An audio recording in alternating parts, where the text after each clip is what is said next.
Hey guys, how all of you beautiful people are doing? And yes, this is a next part of Naruto's Shadow Clones Army. WIP An unconscious Iruka forces Naruto to return to the academy for another year. It also marks the beginnings of a prank whose far-reaching consequences will shake Konoha to its foundations. So let's start without any delay. Iruka and her father, a clone they'd named Ishio for the duration, were waiting in a restaurant in the civilian town closest to the eastern road leading to Leaf Village. They'd arrived late yesterday, and decided that it would be less suspicious for a rich merchant to stay at a roadside inn than to arrive during late evening. They were now waiting on a ninja to escort them to Konoha. Both their henges included high-class clothes like those Naruto had already seen on rich bourgeois. Iruka was dressed in dark red, while her father wore a red a little brighter, but this one with a silver trim. Both shop and innkeepers had been on their best behaviors, something which Iruka deduced was due to the fact they seemed rich and the merchant were greedy. While an escort wasn't always necessary to get to Konoha, most people got guards to ensure they got there safely. Konoha provided so at the price of a D-ranked mission. It was some time after the 11th hour when the Leaf Ninja they'd been waiting on appeared. Both Iruka and Ishio had to hold back their reaction upon seeing who it was. They didn't expect this person to ever be put on a mission like this one. Uchiha Sasuke did a very small bow in front of the two civilians he was to escort. I understand you seek to visit Konoha. Ishio broke out of his reverie and rose, bowing in turn to the ninja. Indeed we do, ninja-san. My daughter Iruka wishes to be trained in the same arts that you practice. Sasuke turned and fixed the female civilian with a stare. Iruka's eyes locked with Sasuke's for a second, before she turned away, hiding her eyes. There had been rumors in the academy that his eyes could do a lot of things, from copying techniques to firing lasers, and she didn't want to test if they could see through an henge, or notice that they were clones. At that reaction the Uchiha sighed. Another one of those insipid girls who'd keep bothering him about dates and such stuff. Konoha would be better without most of them, in his opinion. However, the mission was the mission, so he'd be bringing her to Konoha nonetheless. Follow me. The Uchiha turned and walked away, prompting the other two to follow. While Ishio managed his role to perfection, Iruka couldn't help but sneak glances at the ninja who was still his rival. His I am cooler than everybody posture hadn't changed, and neither had his walk.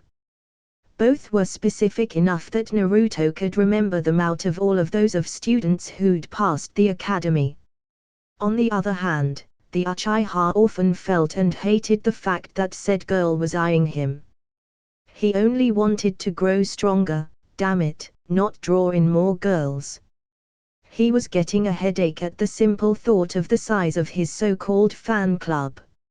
Luckily, the way was short, and before long they were past the gates of Konoha. Ishio, still well in his role, came again to the front. Would you be so kind, ninja-san, as to direct us? It might not be the first time I come to this village, but no other child of mine has enrolled in your academy. Sasuke, glad for something else to think than his fan club, waited no time before answering. Follow this road. In about a kilometer, on the left, you'll find a large building in white. Enter there and find a teacher, he'll be more than able to help you along. Thank you, ninja-san. He bowed, and Iruka followed. Here. He handed the genin a small bill. Go buy yourself a treat with this.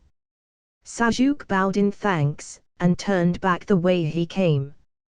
He had no interest in staying with what was visibly a fangirl.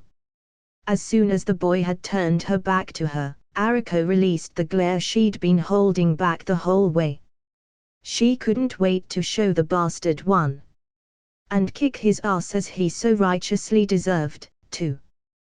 When a cold shiver, stronger than any before, rose in his spine, Uchiha Sasuke silently vowed never to meet that girl ever again. He didn't ever want to know what perverse thoughts had prompted the bad feeling he just had. A knock on his door interrupted Iruka during his lesson planning. "Come in." A man in his middle years came in, followed by someone who was obviously his daughter. The teacher, however, recognized the form of the girl as the one from Naruto's prank and smiled. They'd at least made it up to here. "Good day, teacher. I've been sent here by a young ninja. You told me this would be the place to come to for training in the arts of the shinobi. My daughter, Iruka, is wanting to join your institution." "Good day, sensei," the daughter said, bowing. Come in," the Knin answered, closing the door. He had to agree that if he hadn't known in advance about the prank, he'd never have believed that both of these people were Naruto. Different inflections, stances, personalities. All in all, very good acting. Once Iruka was back in his chair and he'd given a good look around, he relaxed and spoke. "We're alone, you can stop pretending, for now." In that instant the two people in front of the teacher relaxed. Their body language changed instantly, closer to what the Knin was used from this student. "How's the prank going, Iruka?" "Everything's according to plan, though we had a close one." "What?" "The ninja who escorted us to town," Ishio continued, "was Sasuke." Iruka agreed that they could very much count it like that. "And he didn't notice anything?" "No." The Knin smiled. Good, good. How's that good?" Iruka asked. Iruka took a deep breath. "Now, Naruto, I know you don't like him, but thinking in terms of members of your last class, Uchiha Sasuke is the one who had the largest and best chance of seeing through your disguises. He's also very adept at body reading, and has been close to you quite recently. If Sasuke didn't notice anything, then I'm pretty sure your disguises will hold in front of the other returning students." Both transformed clones nodded in agreement with that reasoning. "Now, both of you know what's next." Both shook their heads negatively at the question. "Okay. Right now I'll have to test you, Iruka, for competency. During that time your father might stay, or simply might go out to do more things. Personally, I'd recommend going out and buying the place she'll use. We have a good 3 hours of tests to go anyway, so you might as well go on and continue with your plans." "Right," Ishio said. Iruka, though, hung her head down and sighed. "More tests, again." As Ishio left the room, Iruka turned to her teacher. "What tests are those gonna be?" "A 1-hour physical evaluation, followed by a 2 hours written exam." Iruka couldn't help but sigh once more. Ishio wasted no time in leaving the school and started walking around aimlessly around Konoha. Of course, that was only an image. In reality, the Naruto clone was steadily walking towards the closest of the houses the Naruto group had hoped to use for the disguised clones. There were 6 of them all around Konoha, spread randomly around the town. The supposition was that these buildings were either old living places of former Uraharas, or the homes of some of their more important contacts. 2 of those buildings were shops, along with 3 houses and some kind of storage depot, but they all had one thing in common: the Urahara tunnels crisscrossing under the city had an exit in each of those places. Amongst them only 2 were currently occupied, the storage depot and one of the houses, and Ishio was hoping he'd manage to buy out one of the empty houses for his daughter. Still acting as he should under his mask, it took him a good hour, going from person to person, to find the real estate agent responsible for the first of the two available houses. The man was at first surprised that such an old property would interest a wealthy merchant, but quickly got the relevant papers signed once he'd realized said merchant had other choices, belonging to other real estate agents. The Naruto clone going under the name Ishio left under a mask that such a transaction was normal, but was grinning inside. He still had nearly 3/4 of the money left out of his third, and had achieved the objective he'd had without any issue. The real estate agent, on his side, was happy to finally have sold such an unwanted location. "Okay, stop!" Iruka shouted, clicking on a button on the side of his stopwatch.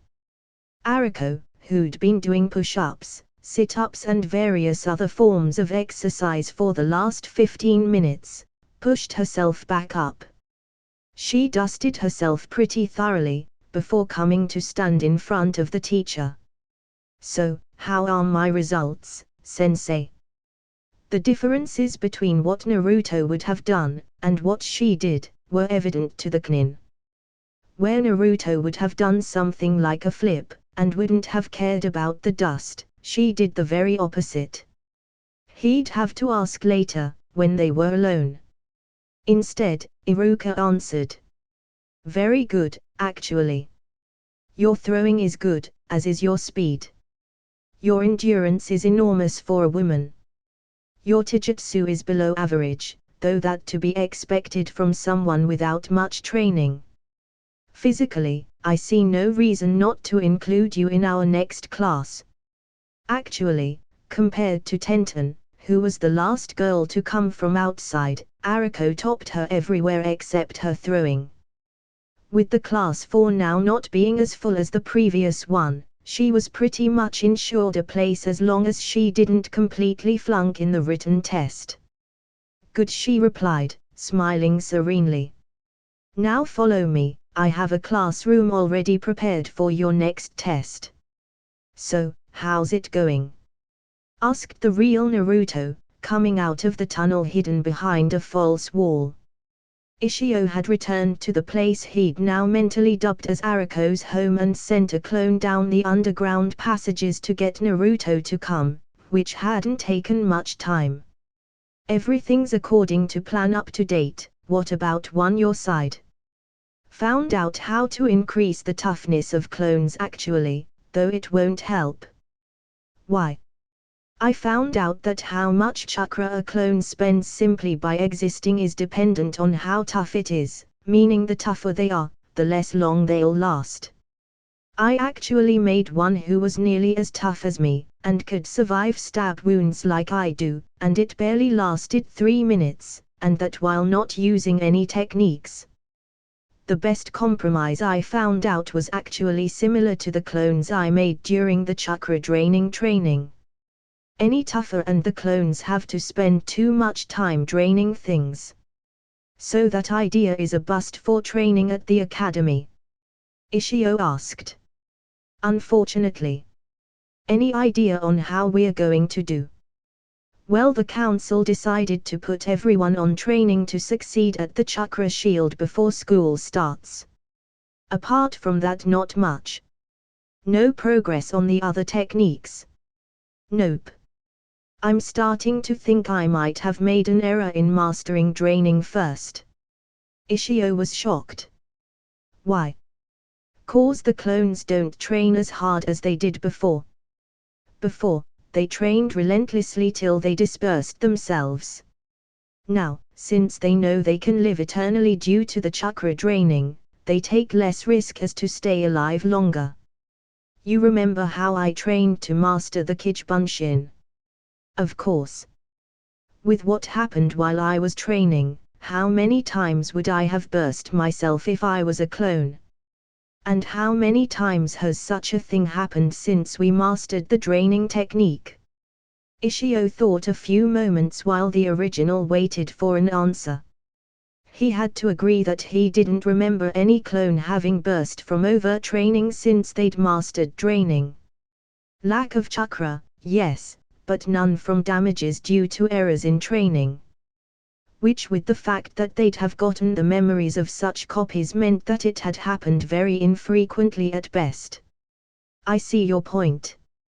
I don't think it's something conscious, just some basic survival instinct that clones now have because they can last longer. Unfortunately, that means there isn't much I can do about it. I'll think about that, Ishio said, turning around. You going back to get Iruka? Yeah, she should be done by now. Anything special I should know? Outside the fact that Iruka is now pretty sure that any returning student won't see through our disguises, nothing really. Why that now? I'll explain later. We just met someone we didn't expect while coming to Konoha. Okay. See you later, Naruto exclaimed, plunging back into the tunnels. With only 17 minutes to go to the test, Ishio entered the classroom that Iruka and Iruka were using as an exam center. The Knin instantly shushed the so-called father, beckoning him closer with a finger and explaining him what was currently happening in whispers. The man took to silence well, taking a chair and waiting so patiently that Iruka for a moment forgot that this was actually Naruto. It took very little time for the Knin teacher to grade the exam once Iruka was done. She'd done a good showing, actually better than Iruka had expected considering his latest scores. Well, now it's official, the teacher said, having just calculated her average score. It was more than enough to be accepted at the academy. I will be seeing you next Monday for your first class.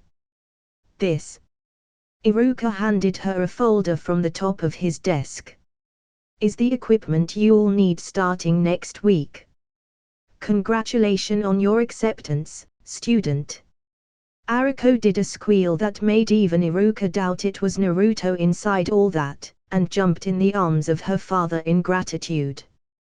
The man shook Iruka's hand, thanking him for his help, and after filling out the various forms necessary, led his daughter out to celebrate. Now Iruka had already done infiltration missions before becoming a teacher, and couldn't believe the level of talent Naruto was demonstrating. He'd even worked with some considered to be naturals in that field, and never had they been able to make him doubt what he knew for sure as much as the show the two of them had done right now. Gathering the papers the two clones had just signed, the Knin was surprised to find amongst them a small note that he hadn't even realized had been slipped there. It simply said, basement at 5. Again using the Urahara tunnel's exit closest to the academy, Iruka managed to arrive in Naruto's new basement a few minutes before 5. Once there, he was led to a conference room where 9 Narutos and Iruka, or a clone under an Iruka henge, possibly, were laughing and discussing the day, from the sound of it. Every conversation, though, died once he took a chair. So, everything's still fine? Naruto asked. You're the original, right? Iruka guessed. Yeah, how did you know? Your clones tend to defer to you in most conversations, leaving you to talk unless they have specific points to add. I simply guessed the first one to speak would be the real you. He opened a folder he brought with him. Yes, everything is still going according to your prank. And unless Konoha receives a dozen more applications more valuable than yours, Iruka is going to stay as an academy student. What do you mean, more valuable? The Iruka clone interjected. Konoha rates the value of each applicant to the academy on several criteria grouped mainly into 2 categories, those being status and potential. Status is all about where you come from. The best for Konoha being in order children from Leaf Ninja clans, children of Leaf Ninjas, children of longtime Konoha civilians, children of Konoha civilians, orphans and children of non-Leaf Ninjas. Why that order? And why the clans first? Mainly a loyalty issue. Academy teachers are supposed to check for infiltrators amongst the children, though those specific cases are rare. The order is based on who is probably more loyal to Konoha. So, technically, the original Naruto said, I fit at the bottom of the chart, just before children of outside ninja, right? Actually, I don't know, the Knin answered. The specifics of your birth family are sealed, as is most information about your youth. You could actually come from any of those categories and I wouldn't know, though in your case it really makes no difference. Why? Sometimes academy students have sponsors, usually being the Knin or Jnin who had found the boy. The Hokage being yours, your place was never in question. I'm pretty sure some did anyway, Naruto muttered darkly. I won't deny the possibility. Now potential is based on the evaluation Iruka and I made today. Konoha is sure to look out for people with the potential to become great ninjas, so the specific potential of each applicant also influences if he or she gets a place. Okay. So you don't expect the academy is going to get enough new students to displace Iruka's application? Nope. At best during that time the academy will usually receive 6 or so applications, and that's counting the clone you're going to send. Myoru, right? Right. So I'm nearly 100% sure both your bunshins will be accepted. Good, Naruto exclaimed, falling into boss mode. Now unto other business, the next entrance. The civilian family, Iruka said. Exactly. We were having a problem with them, Naruto added, looking straight at Iruka. Which one? Jobs. The 2 civilians will need parents to evade suspicion, and those parents will need jobs to do the same. So they'll need a job that we Narutos can do reasonably well. Unfortunately all jobs I know are either directly linked to ninjutsu, which would draw attention by itself, or something I can't do well enough, like cooking. And building a property with apartments is probably way more costly than the budget I have. Very much so. Then, what job would be best for the 2 parents of my civilian identities? Iruka reflected for a few moments while the council waited for his answers. Normally civilians coming to Konoha were either merchants or artisans, and both had difficulties associated with them. Trade skills like blacksmithing or carpentry took time to learn to do well enough, so didn't fit with Naruto's time constraints. Outside of ninja equipment, which would be suspicious in the hands of a civilian family, Naruto had no goods to sell, which eliminated most merchants. Iruka started going backwards in time, thinking of the various people he met and their jobs. How about traders? Iruka inquired after a few minutes. Traders? The massive clone replied. Iruka sighed at how little his protege had been educated. Traders are a type of merchant who specialize in selling merchandise from other regions.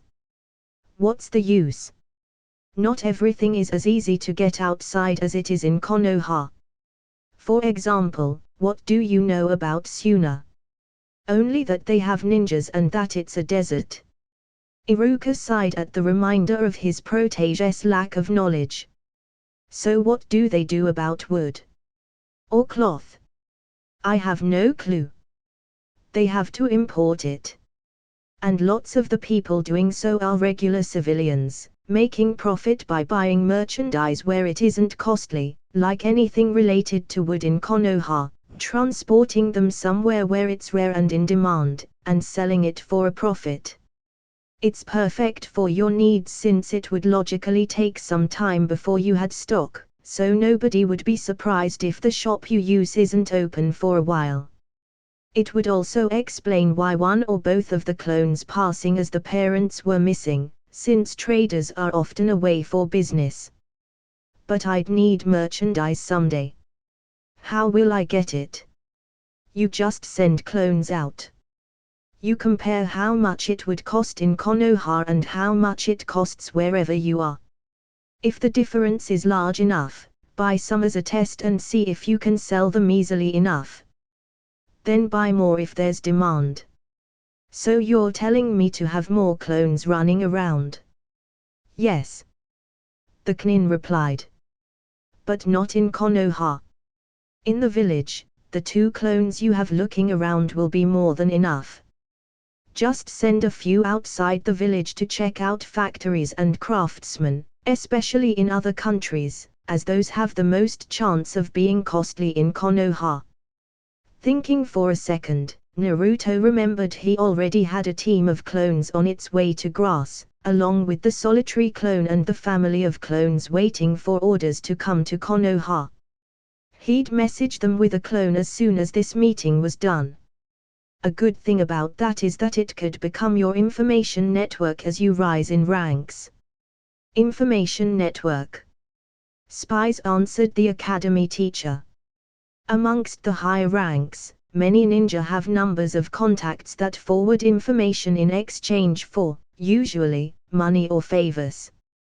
This allows the ninja to have a good idea of what is going on outside Konoha most of the time, and helps when said person has missions in regions where he already has informants.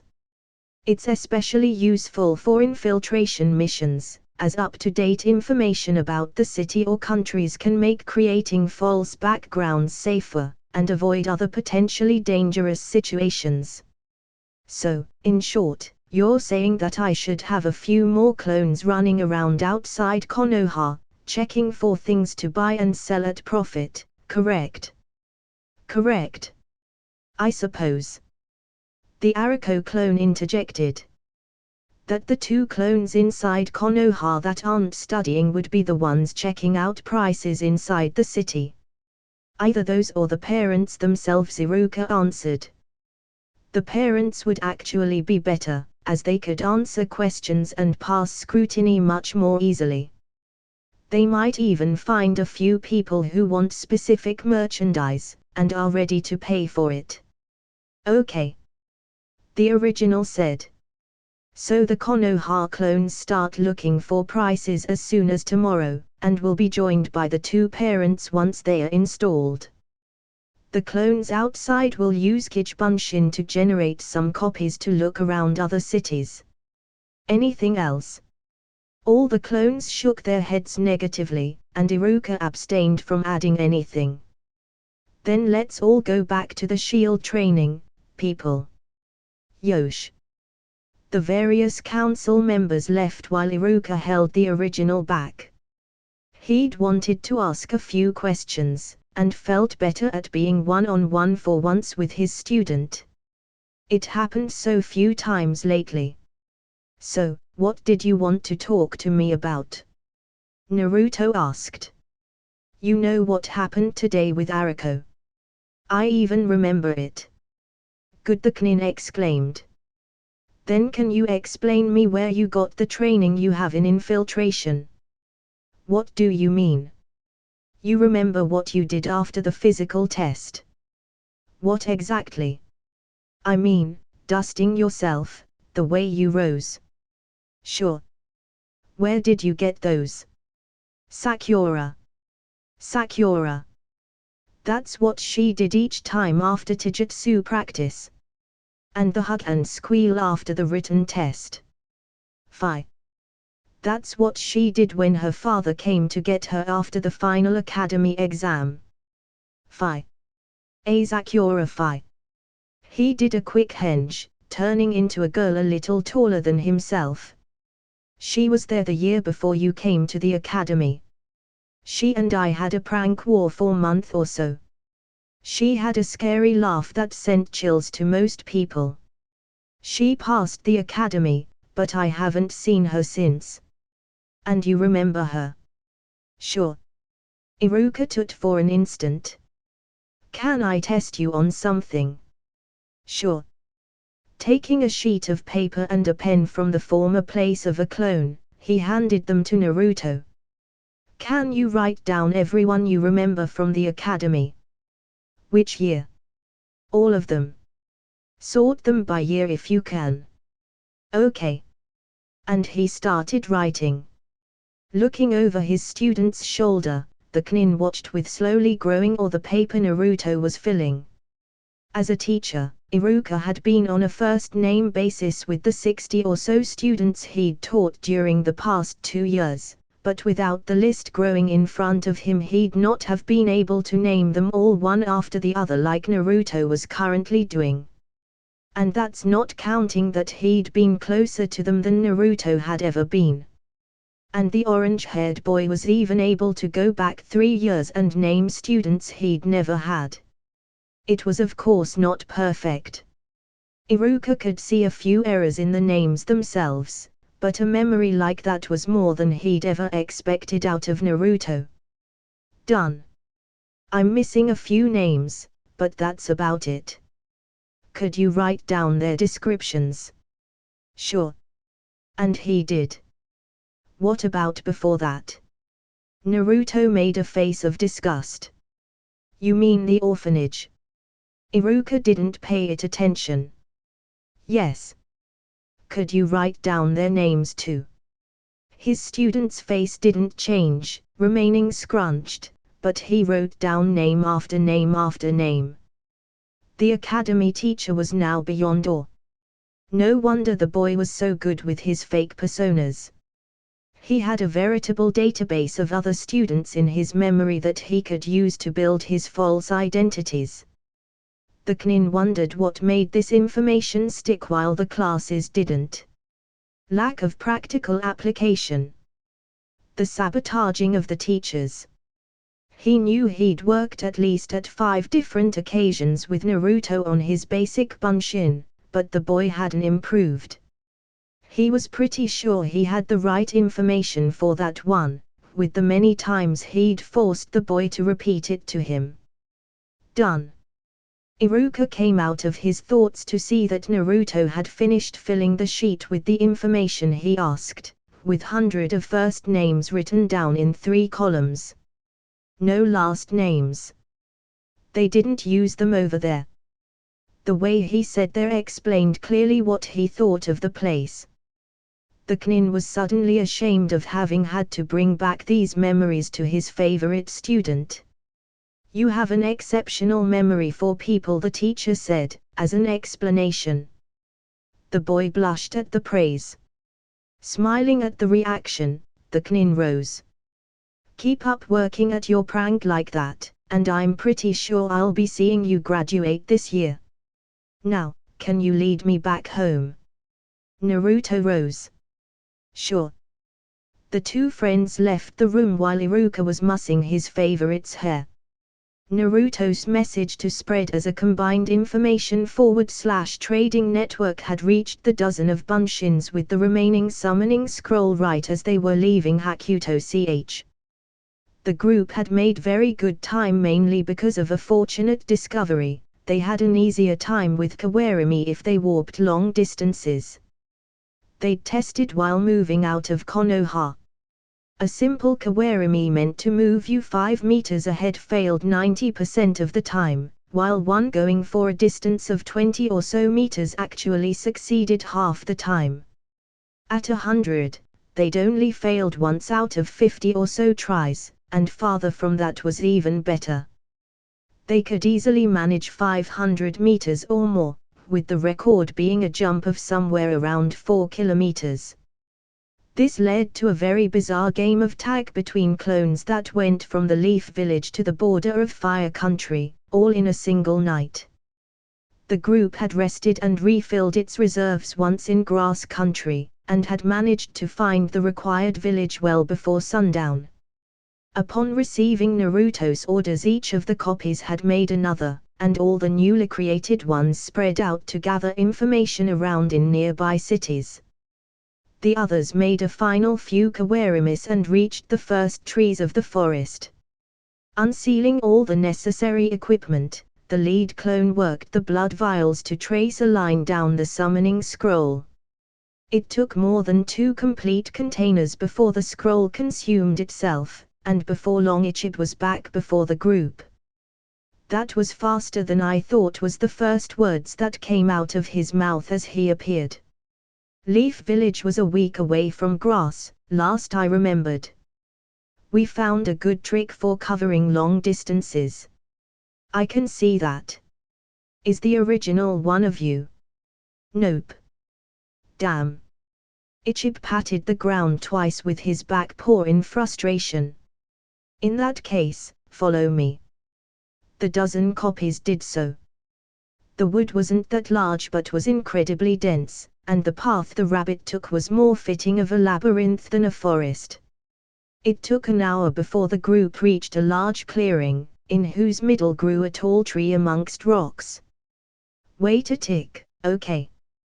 That said, Ichib dashed towards the tree in a few bounds and disappeared between the rocks. It wasn't long before he was back, holding a scroll as tall as he was. He left it a meter or so before the group of now sitting Narutos and used it as a podium. Before I give you this scroll, I have a question to ask. Go on, the lead ninja answered. Why do you want to be a ninja? The rabbit asked. To be Hokage, of course. The whole set of orange ninjas nodded along. Hokage, that's the leader of your village, right? The Narutos nodded. Why do you want that? The group leader paused a moment before answering. The people in my village, they hate and fear us. Not because of anything we did, but because of something that happened when the original was born. We don't want it to be like that. Then we saw the old man. I mean, the current Hokage. He's respected, he's loved, and for good reason too. We wanna be like that.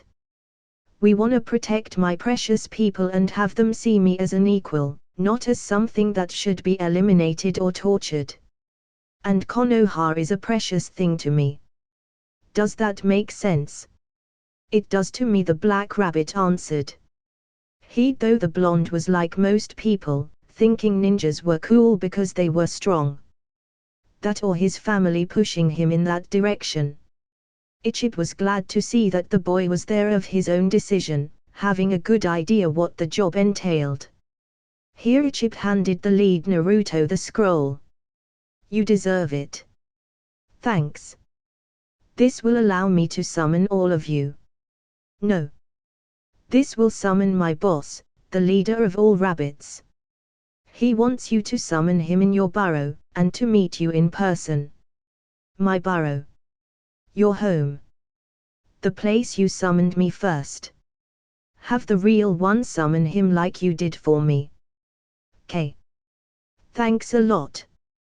The lead clone put the scroll down in one of his pockets, then turned towards the rest of the group. Okay people, let's see if we can beat our previous speed and be back in Konoha before tomorrow night. Yosh. A second later, all the Narutos were gone. Ichib, however, turned to face the tree in the center of the clearing. So, what do you think? Dispelling the genjutsu that had hidden him, the lead figure answered. He is different, I will give you that. He is untrained in the dance of battle, but has great spirit, another added. The third figure said nothing. He smells of fox, though the leading one said. He already has a contract.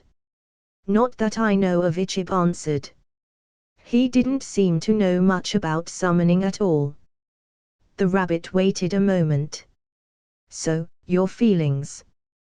We will see, the leading figure smiled. After coming back from escorting his teaching friend home and messaging his far-off clones, Naruto paused to look at the mass of clones training in his underground base.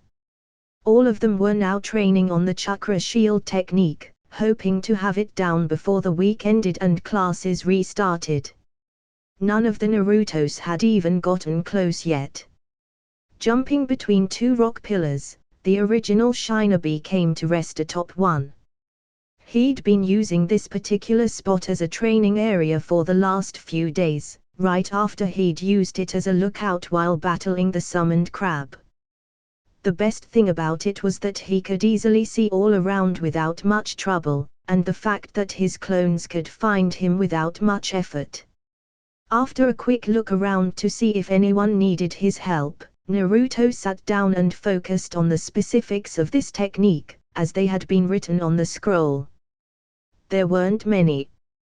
The technique was, in essence, very easy. It had no seals or other movement, only raw application of chakra. It was all about compressing said energy and using it as an extra layer of skin. Looking back to the Sea of Orange training below, Naruto quickly realized they were all going at it in similar ways, each releasing chakra in bursts and trying to make it solid, if only for a second. It didn't seem to be making much progress, either. He'd try something different, then. Naruto released his chakra in one continuous surge, a blue aura of power forming around his entire body. Now, compressing it. He said to himself, trying to force his own energies to his will. So, you expect to be in Konoha in 2 days? Yup, the caravan master said. Just make sure to be here at 8 tomorrow morning. If your or yours ain't there, we be leaving without you. No worries sir, the lead clone answered after a look at his family. We will be there. Perfect. The group of Naruto left the caravan depot toward the motel they had rented earlier. The decision to use such means to enter the Leaf Village had come upon seeing one such caravan on the way to the city they were currently in, and had decided as a group that this way would be much more normal for a civilian family. They'd rented a place in the biggest caravan they'd found in the city that was continuing to Konoha, claiming that the previous caravan they had taken had gone no farther than this point. Now back in the privacy of their shared room, the group released their transformations, saving up chakra that way. So, how many clones should we make? The Naruto impersonating the father asked. Well. The clone added. You did notice we received a message to spread clones outside Konoha. The 3 others nodded. Why should we create more than one each? I'll answer you with a question.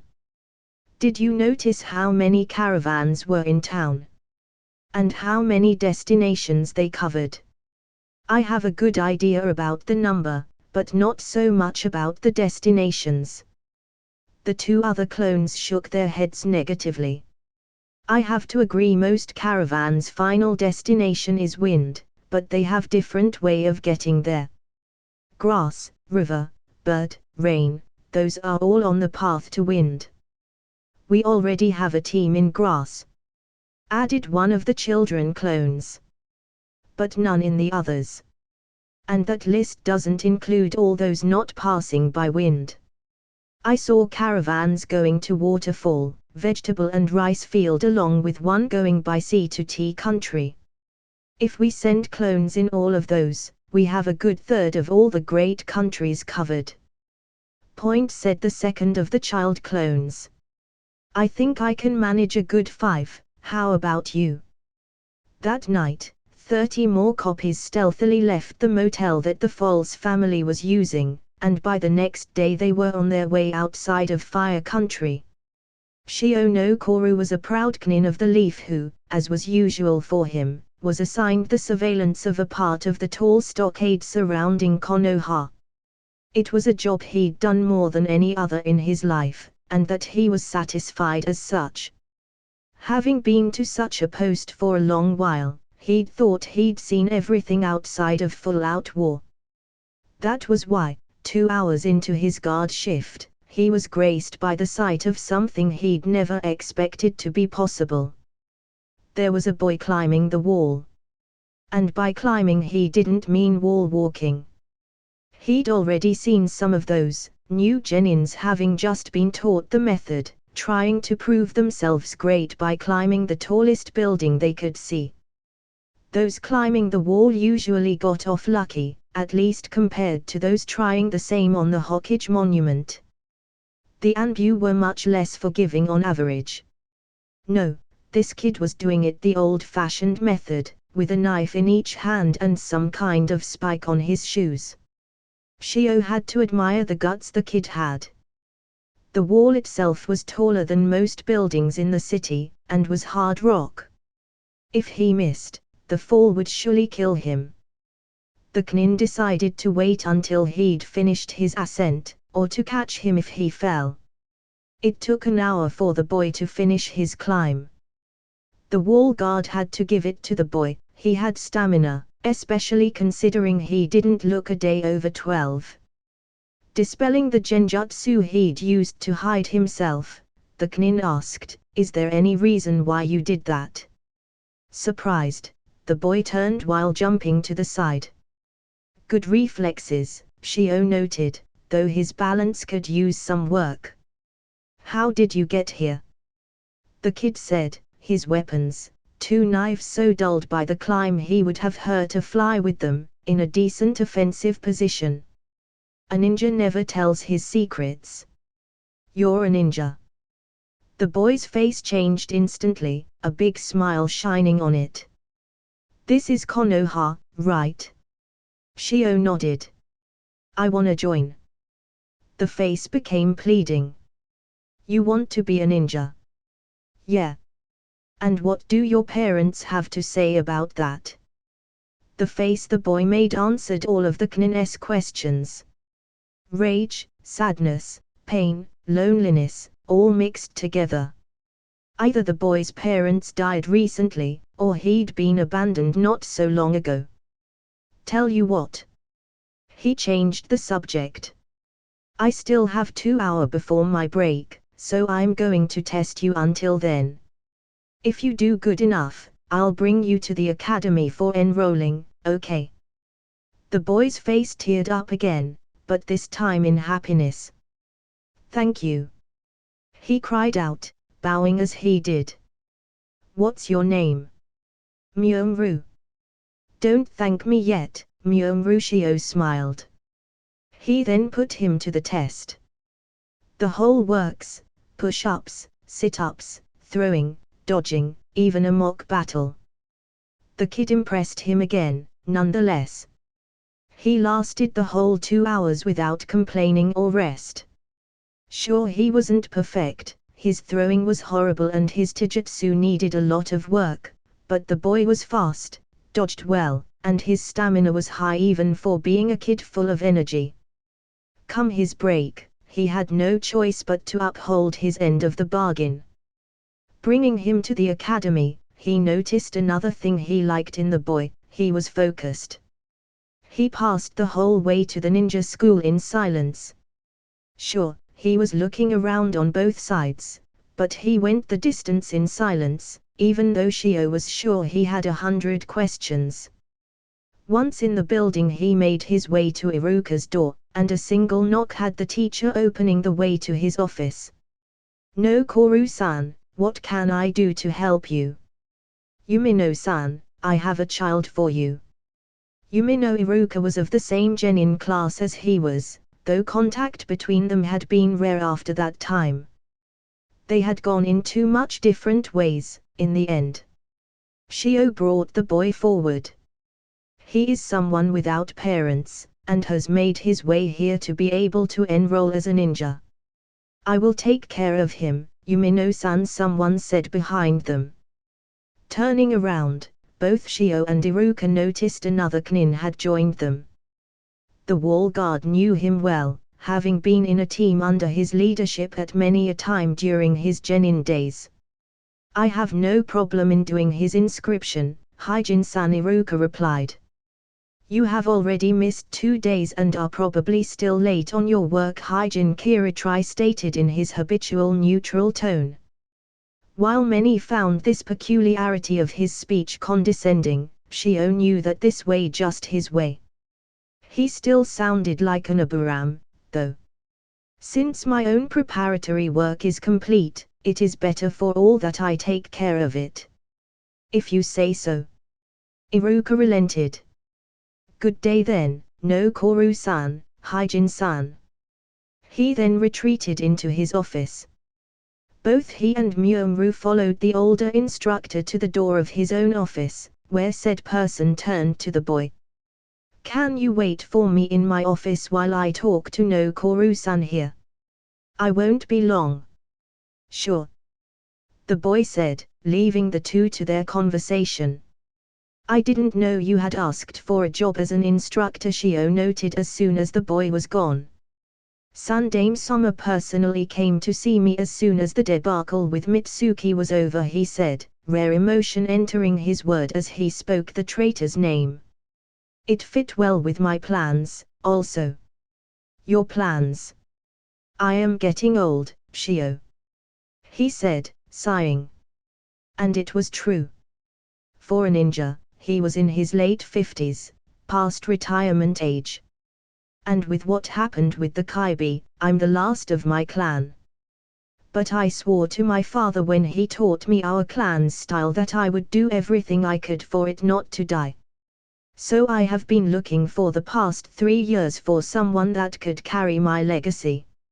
A child I could train to be the next master of the sharp fist. And nothing. I've looked at the last 3 graduating classes and all those with talent for taijutsu end up being clan members already using a specific style. And I won't let my clan's style be assimilated by another. What about this Rock Lee kid? Guy's screaming to all corners that he's the next taijutsu master of Konoha. True, he has the potential, but my style needs chakra usage to be fully mastered. He unfortunately couldn't make the cut." He sighed again. He obviously cared about his style very much. It was the most emotion he'd seen in the man ever. "Now, to come back to what I wanted to ask," Kiritri added. "How did you come by the boy? You won't believe me." "Do tell." "He climbed the wall. He already knows how to use chakra." "No, not that I know of. He climbed the old-fashioned way." Both were silent for a moment. "That is impressive. He might be what you're looking for. He's got at least speed and endurance, and while his combat skills are nothing to write home about, it would at least allow you to start from scratch." "I will see." "What about his family? Either dead or having abandoned him?" "His face told me as much." "Do you want me to put you as the boy's sponsor?" Shio thought for an instant. "Why not? He deserves it for what I put him through." "You need anything else from me?" "No." "Then, I'll be leaving him in your capable hands while I return to the wall." "Good day." "Good day," the instructor said as the other ninja disappeared in a swirl of leaves. Entering his office, he found the boy seated on the chair reserved to guest. Said child quickly turned around to look at him. "I do not know if Shio introduced me to you, so I will do so. My name is Hyjin Kiritri, and I will be the taijutsu instructor starting next session." The boy raised his hand. "Yes. Taijutsu. Combat with either the body or with weapons. Now, can I have your name?" "Myung-ru." The Knin wrote it down. "Family name?" The child's face tensed and lowered. "I don't have any family. I am sorry if this causes you pain, but I need complete information to do your inscription." "So your family name would be JKA with Macron?" The boy's face didn't rise. "Place of residence?" "None." The questions continued in the same vein for a good 30 minutes. It took a good 10 of those for the boy's eyes to get back up, but by the end he was smiling as if nothing had happened. Kiritri had learned a magic word to make the boy's spirit rise back up. Ninja.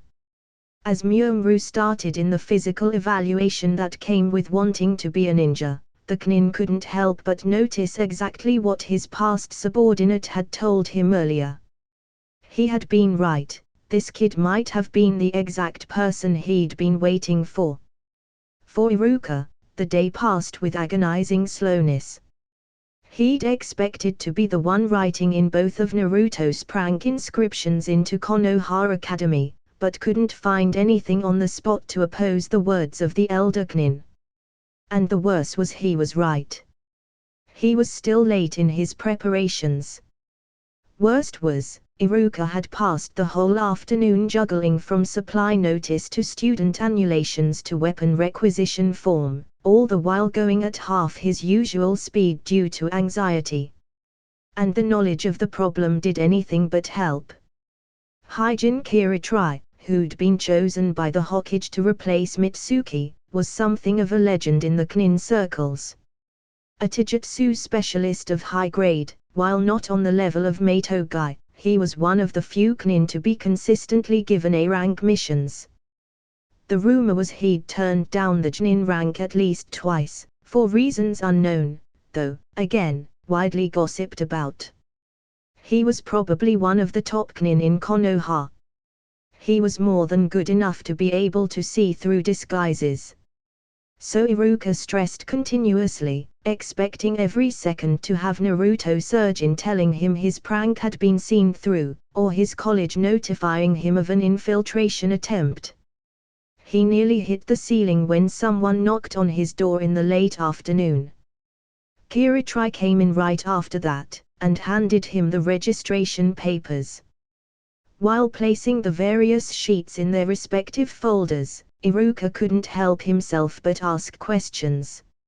So, what should I expect of our newest student? Probably a taijutsu specialist, his college answered. Full of energy. Very focused. Iruka boggled internally at that. I have high hopes for the boy after his unlocked usage of his chakra. However, his scores in the written evaluation are borderline, so you and Kazuhai might have issues with his work. All in all, a good match for most students. Okay, Iruka answered. His concentration wasn't fully there, but he was glad that Naruto's plan was still underway without any great issue. Do you need me for anything else? The elder Knin asked. Iruka quickly checked through the various papers he had been handed, verifying if they were complete. No, it seems everything is filled completely. You can go. I'll also be leaving as soon as this has been properly placed. I will see you tomorrow then. When Iruka entered Naruto's underground training facility, he was graced with the sight of something akin an all-out war. Each and every clone in sight was fighting. Fighting each other. They were visibly restraining themselves, battling only using their fists, feet and kunais. Iruka waited at the end of the tunnel he had taken, looking around, when he finally noticed what they were doing. They were training. They had some kind of technique Iruka didn't know, one that allowed them to block attacks with just about any part of their body. Just now the Knin had seen a Naruto bat away a kunai with his head, all without bursting. It was pretty impressive. A single more minute allowed Iruka to find what he expected was the original Naruto. He was standing on one of the many rocky protuberances the place had, and was the only one not actively fighting. He also frequently summoned more Kichibunshin, which is how the academy teacher had spotted him. Making his way there, Iruka marveled at the training. With the sheer amount of clones working, he'd gain mastery at a rate that was unbelievable. Jumping, when he landed right beside his most unpredictable pupil, he couldn't help but smile at the sight of him. Good evening, Naruto. Evening, Iruka. He did a quick look around. How did you manage to find the real me? Easy. First, you're not fighting. Second, I'm pretty sure your clones can't use Kichibunshin as much as I've seen you use it. He scratched behind his head. Well, you caught me, he said, smiling. I'd like to talk to you, so, Could we move someplace a little quieter, please? Sure, 1 second. Once more doing the specific hand sign necessary for his jutsu, the academy student called into being the largest wave of copies up to date. He then turned to the one closest to him. Pass the message, I want you clones to continue fighting until there's only a single one left, okay? Okay, the clone answered. A second later he was beset by kunais coming from various points, including the original. He managed to block the first 5, but the 6th turned him back into smoke. Let's go, Naruto then exclaimed. He led Iruka back into the room the Knin had seen the last time he was here, however this time the council was absent and only the 2 of them were present. The Knin did not wait a second and took a chair opposite his favorite student. So, is everything going fine? Naruto said as soon as his teacher was no longer standing. Yes, but I have a question first. What exactly was going on down there? Training. I'd noticed. What kind? A band technique from the Scroll of Seals. It simply allows one to create a hard skin made of chakra to block. Why train in that one? You do know my clones will have to participate in whatever taijutsu training there will be during class, right? They'll need something like this simply to survive whenever we have free-for-all sparring. True. He hadn't thought about that possible solution. Iruka had been planning on keeping Naruto and / or one of his clones for the taijutsu exercises, under various pretenses. Only one would be going, and that would have been the true Naruto under Henge. He was glad that the boy had found another way, as his plan was pretty risky. You should be more careful about training in those, you know. They were banned for a reason. Yeah, I know, but I'm pretty sure this one was mostly banned due to politics. Why would that be? It interferes with the Haiga Jiyuken. Iruka whistled and nodded. He had to agree with the conclusion Naruto had come to. The Haiga clan had much in the way of political power, and they were well known to oppose anything that limited the power of their style. Be careful anyway. No worries. My clones already went through every technique, removing those that were dangerous to me in any way, which didn't include anything related to chakra exhaustion, as Naruto was pretty sure it was impossible for him. He paused for an instant. Now, how went my latest clone's inscription? You probably know better than me. Iruka answered. Then how about we trade information? Asked Naruto. Perfect with me. Naruto then explained everything from climbing the wall to the moment when the academy teacher had left him, after applying and being given a budget as an orphaned academy student. Iruka added whatever comments Kiritri had given him. I have a question though. Iruka said at the end. Ask away. Kiritri-san said you were very focused. How? That's just the personality I decided for Myungru. Is there any issue with that? Are you sure you won't have any problem keeping up that appearance during class? He waited an instant. Not to be insulting, but you aren't the most focused boy in the classroom.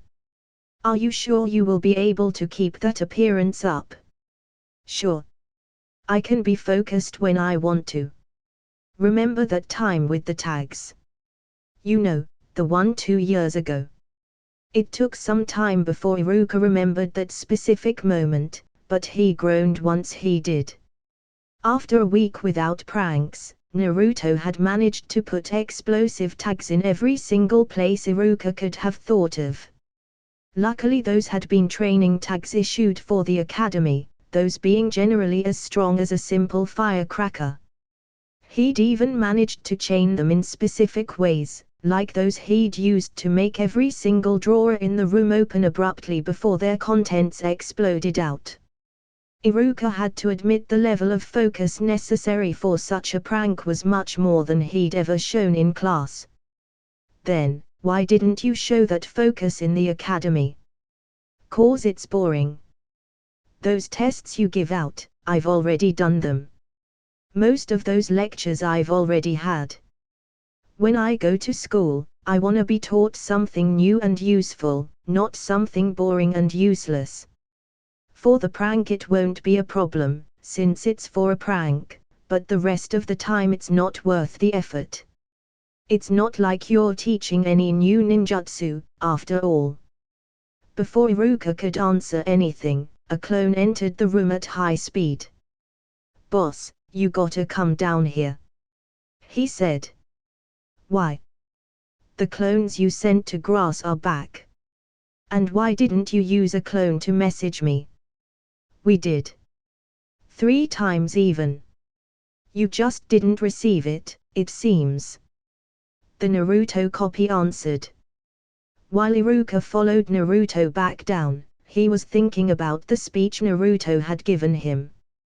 He had to agree that any kid having to do the same thing twice wouldn't be interested the second time. And most exams were similar in most points. There had to be a way of making it more interesting. Once back into his training room before the delegation sent to grass, Naruto waited no time. "Back already?" "Yup," the lead Bunshin answered. "Didn't I tell you to message once you were there?"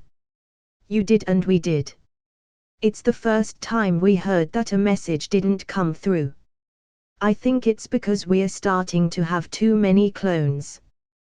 Probably something to do with multiple clones dispersing at the same time. Troublesome," the original said, copying Shikamaru. "Anyway, how did you manage to get from here to grass and back in less than a week?" "We found something, boss." The Bunshin waited a moment. "You know the problems we have with the replacement technique." The real Naruto, along with most of the clones standing around him, nodded. "Well, it's all a matter of distance. The farther we move with the technique, the easier it is." "Impossible," Iruka interrupted. "The replacement technique may not have set limits, but anything beyond 100 meters can't be done." "Want to bet?" the clone answered. He pointed towards one of the many rocky spires rising from the ground. "How far would you estimate that spike to be?" The Knin looked carefully. 300 to 400 meters, at least. "Look hard." The clone did the required hand signs in a flash, and a large rock took its place. Turning around, Iruka saw that it had switched itself exactly the distance it had said, and was now standing and waving from the top of said rock. A second later, he was back, having replaced himself back with the same stone. "Enough proof for you?" he said, smirking. Iruka nodded, in shock. The replacement technique was E-rank, and the idea that someone could move so far on so little chakra was preposterous. You'd need to overload the jutsu incredibly too. The gears started turning into the Knin's mind. Unless you overload the jutsu, such distances were impossible.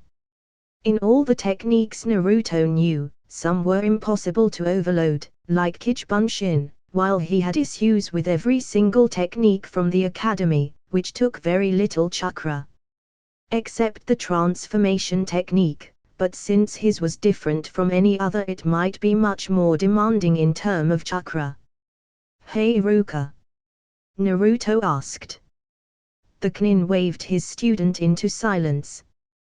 Gathering all his reserves, he tried doing exactly what he had asked for the last exam at the academy, 2 normal bunshins.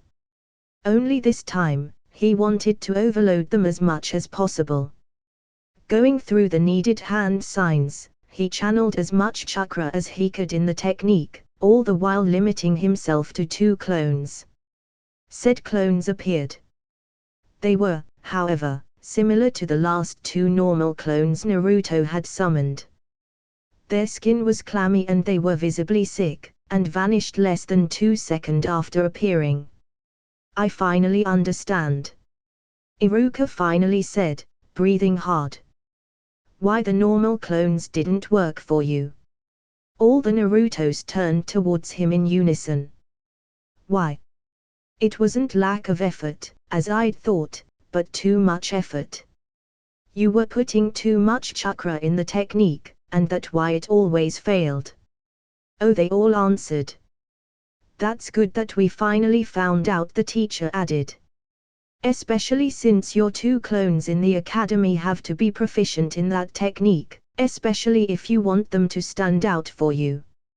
Right. The true Naruto said, while all others fell silent. It took a few minutes before he turned back to the group coming for grass. So, since I didn't receive the message, how did it go with Ichib? Here. The leader of the clone group said, tossing him the scroll.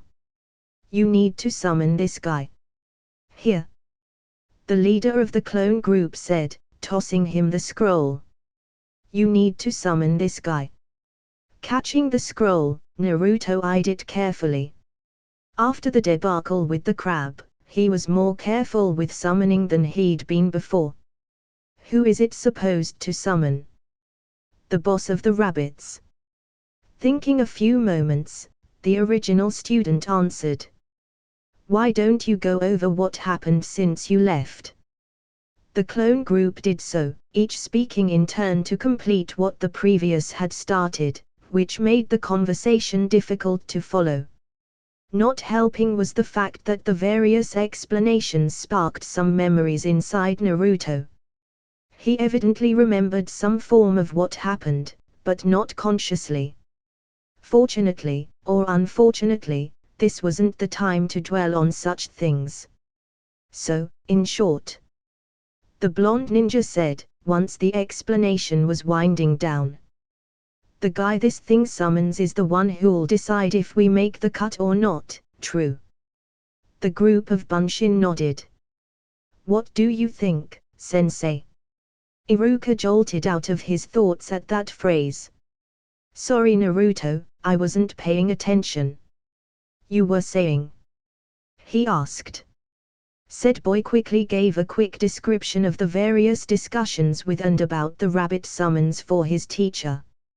Iruka was originally appalled at the risks his student had taken, but couldn't argue with the results. So, what do you think?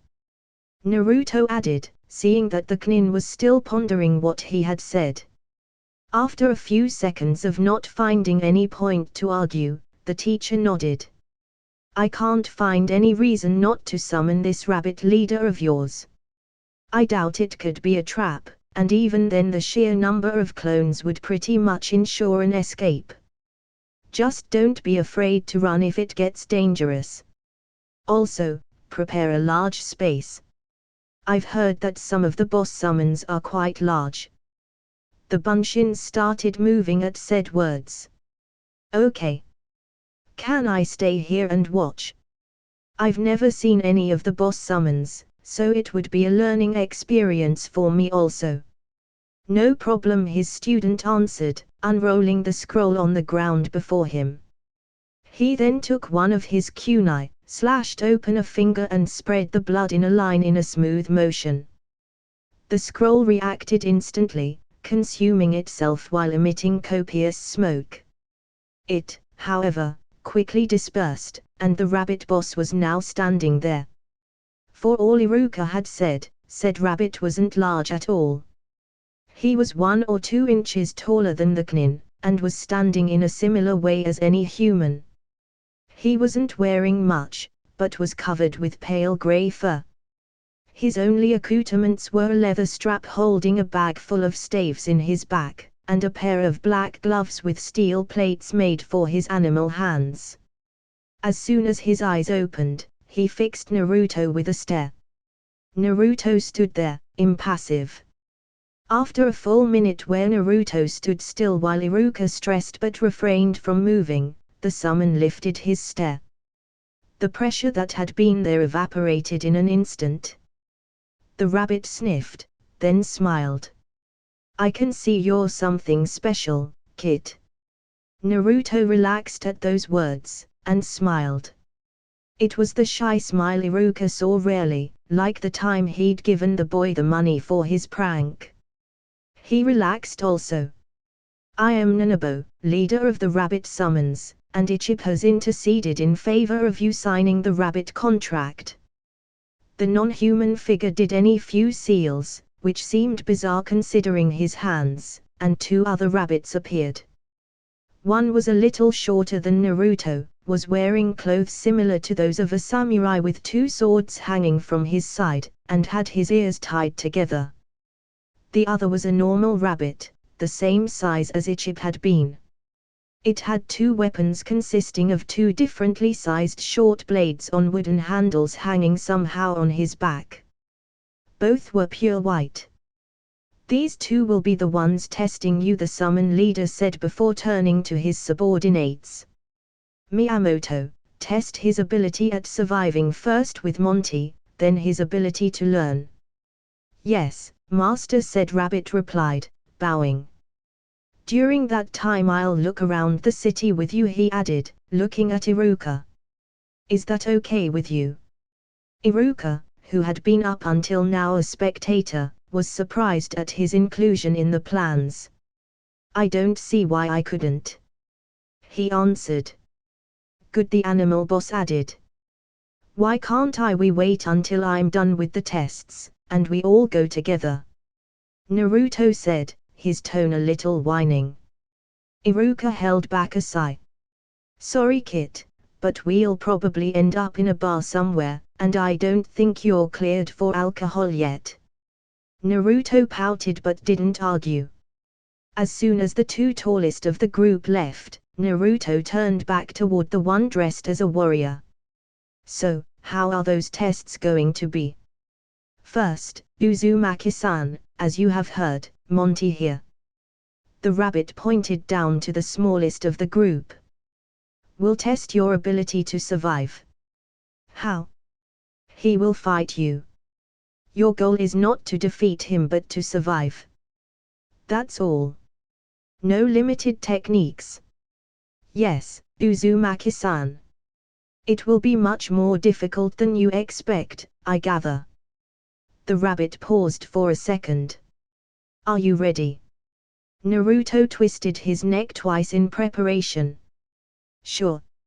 Monty, non-lethal. Go. Said Rabbit blurred. The rabbit crossed the few meters separating them in an eye blink, and saw the two weapons bare inches from his face a fraction of a second before reality blinked. Disoriented, the academy student quickly realized what had happened the moment a clone's memories surged in his mind, accompanied by the sound of an uncorking bottle.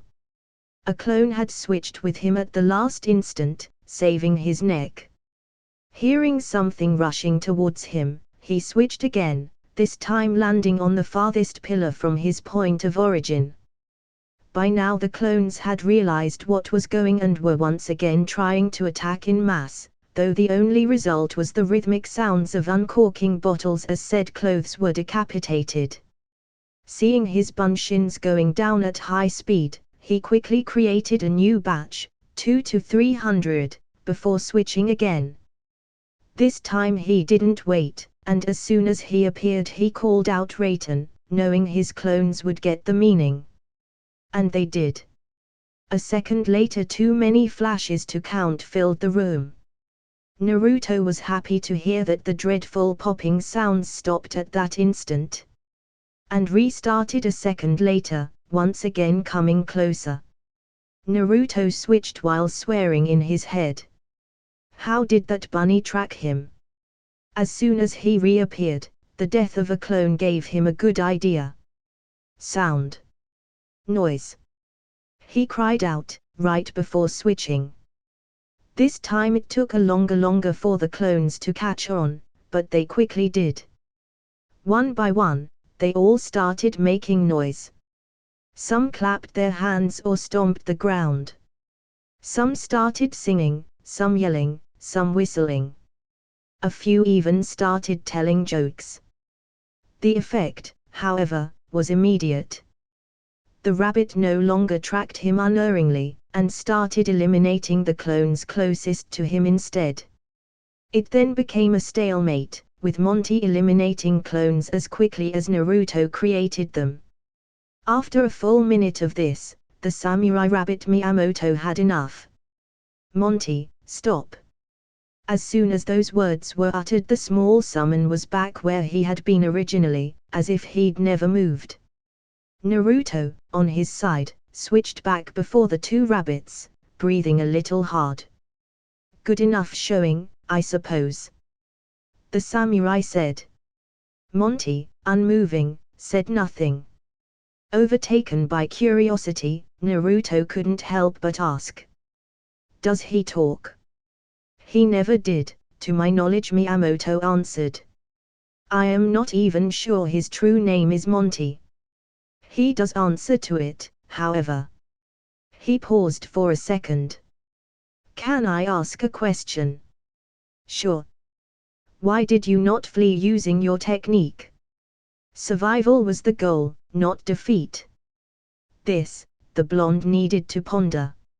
It took him a few moments before he came up with an answer. "I didn't really think about the option. My main goal was to deal with his speed and tracking ability. I don't think I could have done that while dodging him in a narrow corridor," he finally replied.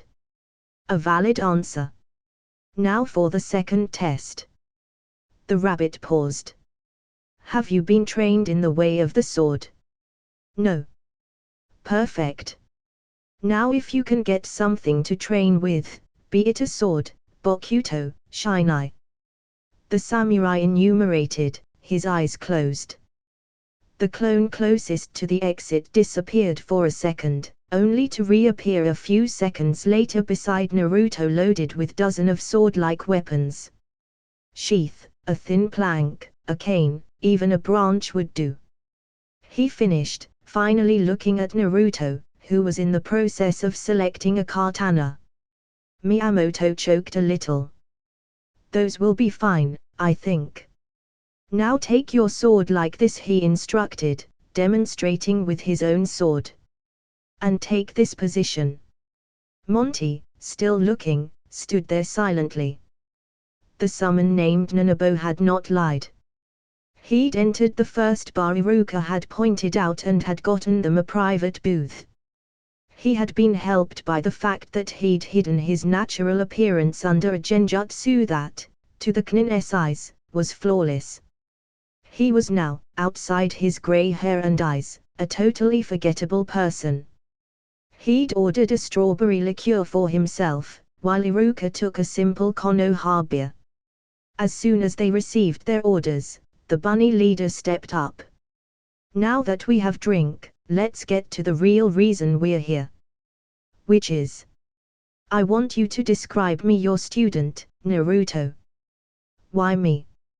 You could have asked him. "Yes, but a herd knows its members well. A friend knows even better.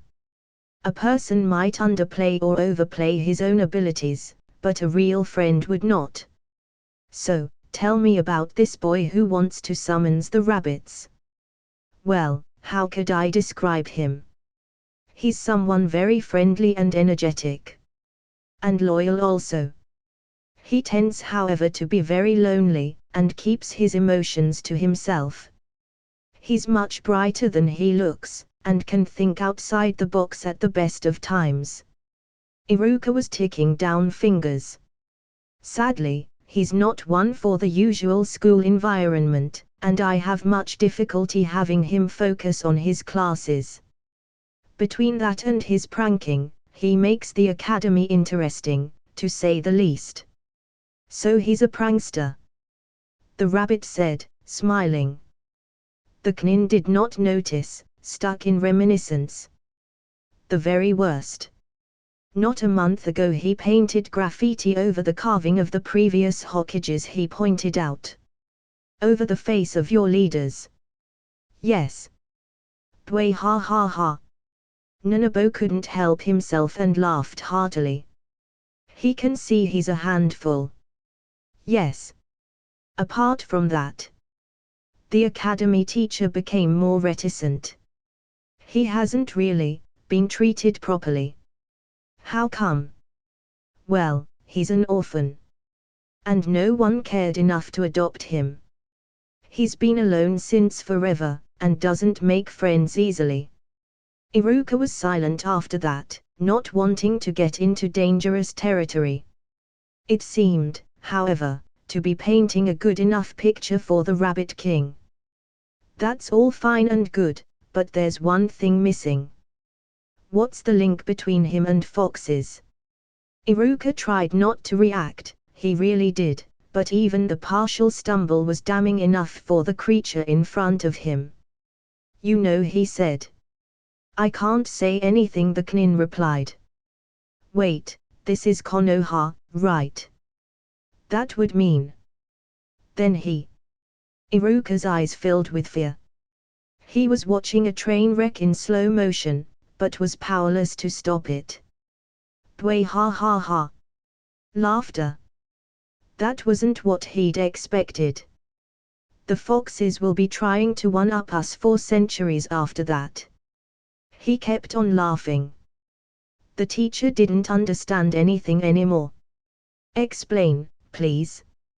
His voice was fierce, but his companion didn't seem to be offended. It took a few seconds for Nanabo to get his breath back.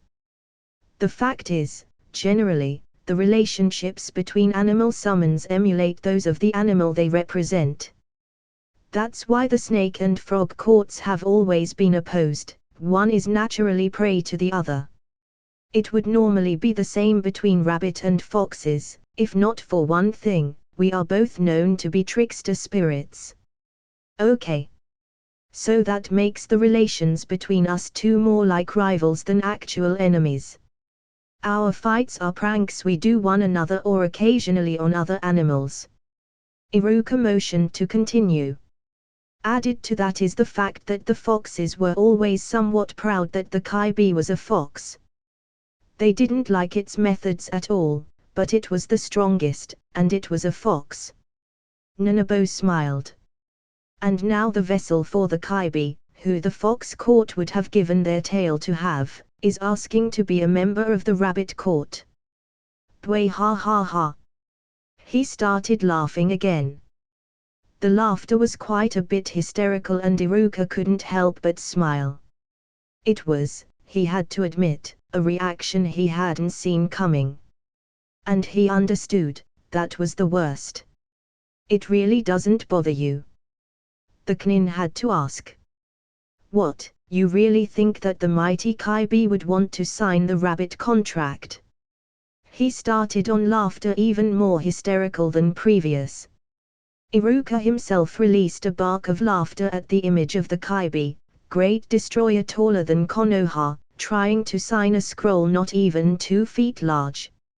It took a while before the laughter died down, and Nanabo took the opportunity to finish his glass. Well then, the kid's got my vote at least. I haven't laughed that hard since I glued bunny ears to the foxes and stopped them from realizing with genjutsu. Iruka smiled at the image of rabbit-eared foxes. It was pretty evident that this guy and Naruto would get along famously. One last thing then before we go back. He once again did a number of hand seals, though they were recognizable this time. A small black rabbit with a staff popped on the bench beside the bunny leader. Yo, Kij. It said. Kij? Iruka asked, curious. Ever since he learned that the ninja leaders are called Kijis, he's been calling me such. He's been wanting to be a ninja ever since he knew the definition of the word. He paused. Ichib. Yes. On the matter of the swearing of Naruto Uzumaki, what is your vote? Nanabo said, solemnly. I vote yes. Additionally, I would be proud to be a member of his battle herd and to serve as his burrow guard. The black rabbit answered head down but voice straight. Nanabo was visibly surprised. You sure? With my life? The rabbit leader thought for a moment before nodding. Well, you always wanted to be outside, so this is your chance. Thank you. The smaller rabbit bowed deeply. Iruka had held up asking questions not to interrupt what was visibly an important moment, but now couldn't resist asking. So, what was all that? Okay, to explain, someone's battle herd is the group that accompanies one in battle, only to a greater degree. The closest thing that comes to mind in human terms is brother of war. A burrow guard, however, is an honorary position given to a rabbit who guards, at all time, the burrow of an important person, such as an expecting mother or revered elder. Basically, what Ichib meant was that he would accompany Naruto everywhere and fight with him. He paused for a second. You are his teacher, correct? Yes. Ichib, in addition to convincing Naruto, I want this man agreement before anything is finalized. Now, Iruka had seen 2 years of academy students, and considered himself pretty resistant to the various puppy dog eyes he had faced in his career. Naruto was one of the rare children who still had an effect on him, and that was mostly due to their similar lives than anything. He considered it a point of pride that he had stood firm before those of an actual puppy, as Kiba had trained Akamaru to produce the effect on demand. Akamaru had nothing on Ichib. Well, the teacher found himself answering. The Inuzuka do have their dogs. I can't really say no. The small rabbit started hopping and dancing madly on the table, saying thank you, thank you, thank you. All the while. Well, Nanabo added. Now that this is done, how about we see how our prospective summoner is doing? Let's. Iruka said, rising. Now 3rd, then 5th. No, not like that, keep your weapon straight. Yes, better. Miyamoto said as Naruto followed his instructions. That was the sight that greeted Iruka and the 2 rabbits. Ichib was riding on his leader's shoulders. Nanabo was back to his normal self, having removed the genjutsu as soon as they had gotten in the tunnels. So, how is our young ninja? The rabbit leader exclaimed as soon as he entered Naruto's underground lair. The samurai waited until his master, along with Iruka, had rejoined him near the training kid before responding. He can be taught. He is not particularly talented with the sword, but has great endurance and doesn't shy from training. Good, good. And your vote? I vote yes. Monty, standing silent and near, thumped the ground once. Yes. The rabbit leader answered. The small bunny thumped once again, this time with both paws, then twice in quick succession. You sure? He hit the ground once again. Okay. So, with 4 votes out of the requisite 3, the rabbit leader intoned very ceremonially.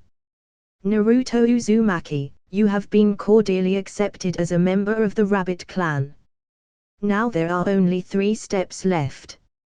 First, do you swear to follow the rules of the rabbit clan? To never be without children, to never let the clan die out, and to never let one's knowledge be forgotten. Yes. Naruto answered, standing ramrod straight. Second. The Rabbit King said, motioning to Ichib that was standing on his shoulder. This one has something to ask. Said animal jumped down, coming to stand in front of the academy student. Uzumaki-san, I would like to accompany you as you go about your life. I will help you, guard you and fight with you as necessary. I'll train you and train with you, so that both of us would be the best we can. He bowed low. Please accept this selfish request, Uzumaki-san. I will do my best to be worthy of you. Naruto didn't know what to answer. He wasn't even sure if he'd understood properly. It sounded too good to be true. He instinctively turned towards Iruka for clarification. Basically, he want to be to you as Akamaru is to Kiba. You understand now? The Knin responded to the unspoken question. Slowly, Naruto broke into a wide smile. He bent down as much as possible, just to tower less over the still bowing rabbit. Sure. Ichi's head rose in a flash. One thing, though. I'm Naruto, so call me that. No Uzumaki-san or something like that, okay? Said Rabbit nodded while jumping up and down, then leapt to Naruto's shoulder and started nuzzling him in the neck. Both Iruka and Nanabo let the scene go on without any interruptions. Iruka knew how much Naruto needed acceptance from others, and suspected something similar in Ichiba. He was glad Naruto had someone else than the Hokage and himself, even if that person was a rabbit. He suspected a similar train of thought was going through the elder rabbit's head. Third. Nanabo intoned after the new duo had a few minutes to regain composure. The signing of the scroll. He once again made a string of hand signs, and another rabbit popped right in front of him. This one was a little taller than Miyamoto, twice as large, and covered in armor plates. Said scroll was hanging on the summoned's belly. It handed the scroll to the rabbit leader on the instant it appeared. Nanabo wasted no time unrolling it, and after a few meters he had a blank spot handy to place in front of Naruto. Now, to sign this scroll and confirm your contract with the rabbits, you need to place a handprint in blood of each of your hands on the paper, then to write down your name the same way below them. What's with the other names? They're all smudged and unreadable. That's what happens when a summoner dies, the rabbit leader answered. The scroll is special and keeps the blood fresh, but it's the user's chakra that keeps the blood legible. Meaning that upon a summoner's death, the blood runs and makes its signature impossible to read. Cutting open his own palm with a kunai, Naruto used the blood there to wet his hands. That means there isn't any other rabbit summoner left, right? Right. Naruto wasted no time placing the handprints and writing down his name, knowing from experience that the cut he had made wouldn't bleed for long. As soon as he was done, Nanabo re-rolled the scroll for storage and handed it to its original carrier, which disappeared as soon as it was back in place. Miyamoto, Monty, we will be leaving also, the elder summon said. Miyamoto nodded, bowed, and disappeared in a puff of smoke. Turning to Naruto, Nanabo smiled. I expect you to summon me again in a week to see how much you improved, partner. He handed Naruto his paw with a grin. Naruto shook it gratefully. I will, partner, he said, smiling. Take good care of my grandson, then. And then he too vanished. Monty then followed suit an instant later. Naruto turned to Ichiba in a flash. Grandson. Sorry we're late. Said the two clones disguised as civilian children. They quickly took their places around the council table. Good. The original ninja exclaimed, clapping his hands together. Ichiba, standing upon Naruto's head, was looking around confusion. Now we can begin. As you know from various clone memories, this little guy is Ichiba, one of the rabbit summons, and the newest part of our council. Ichiba, this is the prank council, the group where we Naruto's plan and decide upon what should be done.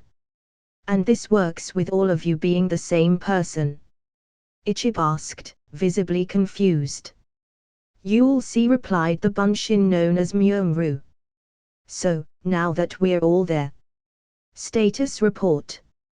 I've finished both furnishing my place and buying the remaining ninja supplies we don't have in abundance, Iruka said, showing her kunoichi outfit as proof of her words. I also have 3 clones currently studying the required book, since my cover includes being better on the theoretical side than the other 2. Good, good. Myung-ru. I unfortunately haven't started on studying, but I've been given today the apartment I'll be using while in the academy. The group nodded. Some second-hand stuff has also been delivered to me by the knin who tested me. Mostly old ninja stuff. I'll be going through it as soon as I go back out. Okay. How about you two? Naruto asked, pointing to the 2 civilian latecomers. Not as good on our side. We entered Konoha late today and haven't managed to find the person holding the deed for the shop we've been thinking of using. The female copy answered. The 2 other clones are also busy filling the various papers we need to live in Konoha legally. How come none of the others had to fill such papers? One of the clones looking like Naruto asked. Personally, I believe that those are part of the documents Iruka and that other teacher, Kiritri, filled for us. The Naruto disguised as a civilian boy replied. There's also quite a bit of red tape added with the various permits for shopkeepers and traders being involved. I guess that means you've decided on what names to use, correct? The real Naruto asked, looking in turn toward each of the civilians.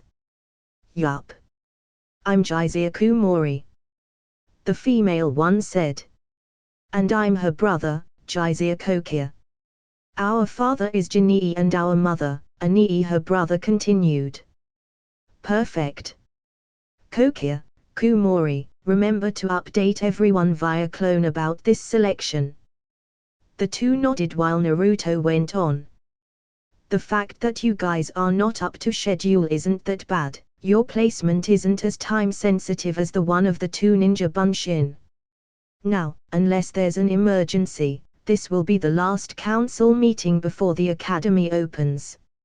So, we need to make sure everything is as perfect as we can make it.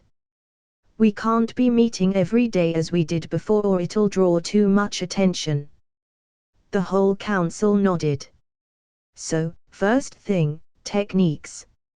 I'd like your opinion on what we should focus on. The real academy student asked. You think we have a good enough mastery of the chakra shield? One of the undisguised clones said. I have to agree, another added. We need to at least have a few others working on new jutsu. Let's put it to the vote, the original concluded. The vote was unanimous, and further bargaining split the clones' training in half, with one continuing work on the shielding technique while the other would go back to the 5 remaining elemental jutsu they'd originally selected. Okay, 1 down. Second point, the clones outside. We need at least 1 person to take care of that. That includes everything, maps, numbers, what we can buy and sell, etc. I won't be able to take care of that, since I'll be back to the academy soon, so I'd like 4 volunteers. 3 of the clones raised their hands. Good, then I'm leaving that in your hands. We'll expect a report at the next meeting, though, the female civilian added. No prob, the first of the 3 replied, while the others nodded. Last thing then, Naruto continued. Ichib, that's you. Said Rabbit jumped down to the council table. What can I do for you, Naruto? I've been thinking and I think you should go with Iruka for the classes. Why? I'd much rather stay with the real you. I know, but the fact is, when classes start, if you stay with me, I'll need to explain your presence. Naruto sighed, clearly unhappy with the fact. And I can't. You're visibly not from Konoha and, as an academy student and orphan, I'm not supposed to have been far outside the village. The council nodded sadly. Iruka, though, can explain your presence as something your father bought you as an acceptance present or something. Ichip hit the table twice with a paw. That's only starting with the academy, right? Right. Then okay, but I'm staying with the real you until then. The rabbit rose to stand on his two hind paws. I meant what I said earlier. I'm staying by you. He then jumped straight into Naruto's hair. Fine by me, he said with a smile. He then looked around the table at the various clones present. If there isn't anything else. Rising, the various bunshins shook their heads in answer. Then this meeting is done. The council will meet again after the first day of school. He concluded while putting his seat back into place. The various Narutos each went back to their own work. Tatsuya Hiroshi. Present. Uzumaki Naruto. Here. Karakara. Said student raised her hand. Myomru. Hi. Perfect. Now, both as your primary instructor and as your ninjutsu teacher, I welcome you all to this year at the Konoha Ninja Academy. For all of you new students, my name is Yumino Iruka and teaching ninjutsu is my specialty. To those of you returning for another year here, my job is to iron out whatever deficiencies you have and make you all better ninjas. Said teacher looked around as most of the class nodded. A quick look around revealed easily the state of the class. Bigger than the previous one, which was somewhat unexpected. It was the first class whose starting student would have been born for sure after the Kaibi. The lack of members from preeminent shinobi families was also telling. Since none of the clan-born students from the previous year had failed to pass, there was only a branch Higa and a male member of the Kurama family currently in the room. As for returners, there were 10, Naruto not included. That was higher than average and a good thing in the Knin's mind, as Konoha needed the manpower. Now, I'd like for everyone returning for a new year to raise their hands. There's no shame in that, as there's always more students graduating than Jnin available for mentoring. One by one the returners raised their hands. Naruto also did, and Iruka was proud of the fact that none of his other selves even twitched. It probably had helped that this wasn't the first time he'd gone through this ritual. To those who are in their first attempt, these are the students who have a good clue on how to proceed. I'll try to make myself available as much as possible, but unfortunately there's only one of me. If I'm too busy or I'm out of reach, ask around. I'm pretty sure you can find someone who can help you in this class. Only a few nodded this time. Myomru, the male Naruto clone, was one of them, but not the female one. Now, another show of hands. Outside those who are returning, raise your hand if any of you have already had some kind of official ninja instruction. A good half of the class responded, with Iruka as one of them. Which meant those who haven't. Only 6 people had their hands up, Myomru included. He nodded. There's no shame in any of this, either. I personally was barely trained before coming to the academy, and I'm the one teaching you now. The most important thing each of you needs is effort. As long as you train hard and study hard, passing the required exams will be a certainty. As long as you don't have some kind of birth defect like Rock Lee, he mentally added. Now, as I said before, I'll be teaching you ninjutsu, and general ninja knowledge along with that. We'll be seeing each other every morning, along with 2 small thumps in her hair said it all. Incoming. What a cute bunny. Where did you find it? The Naruto clone known as Iruka turned to the side to find 5 girls right beside her. One was looking at her face, but all the rest were cooing over Ichip who was in his customary place sitting upon her head. So that's what he meant. She mused. I didn't. My father bought it for me as an acceptance present. Lucky you. The lead girl, and the only one who had looked at Aruko's face, cried out. I only wished my father was as generous as yours. She brought out her hand out of her pocket to shake. Suzuki Fumichi. Morinishi. Hibashi Azano. Okitama Hoshi. And Kimura Ringo. Jden Aruko. And the little guy upstairs is Ichib. It had been cleared with him. Aruko could use his real name. From what he said, it had been more than 15 years since he'd been summoned, anyway. Can he do anything? Azano said. I don't know. The Bunshin answered. She wasn't supposed to be much of a ninja, yet. My father said he was a ninja bunny, though. A ninja bunny. Where did he get it? Somewhere in grass, I think. One left front leg thump. Yes. He agrees. How? Asked my Hoshi. He seems to understand everything quite normally. She pointed toward the rabbit. Ichib, say yes again. Said rabbit once again hit the clone's head with his left front paw. How intelligent, responded Fumichi. The rest were also looking at the animal in obvious awe. The other paws no. That's pretty much all he does, for now. That was quite false. The real Naruto had been working with Ichib near full-time since the last council meeting on silent communication. It wasn't up to the point of actual language, but by combining thumps from all four legs with specific noises, the rabbit could pass simple messages to the clone, or ninja, working as his perch. Naruto's side of the bargain was all in the fingers, snapping some either in the air or against the other hand. So, what does your father do? Said Ringo. Merchant. She answered instantly.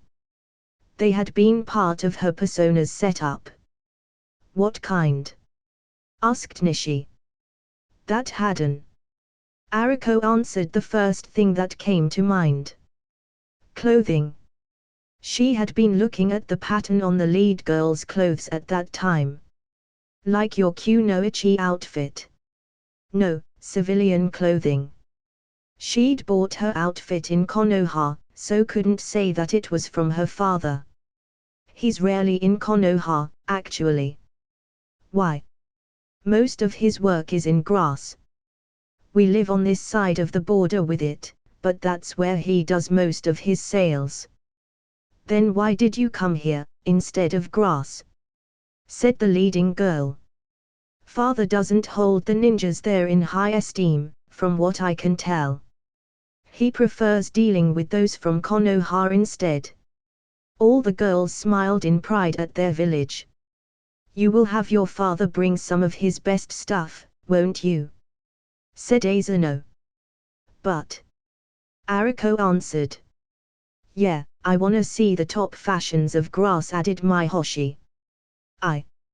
I'm sure they are better than the boring ones we see every day in Konoha. Wait. Come on, it'll be fun. Completed the apparent leader of the group. By the time lunch was over, Aruko's cover was as near foolproof as it could have been.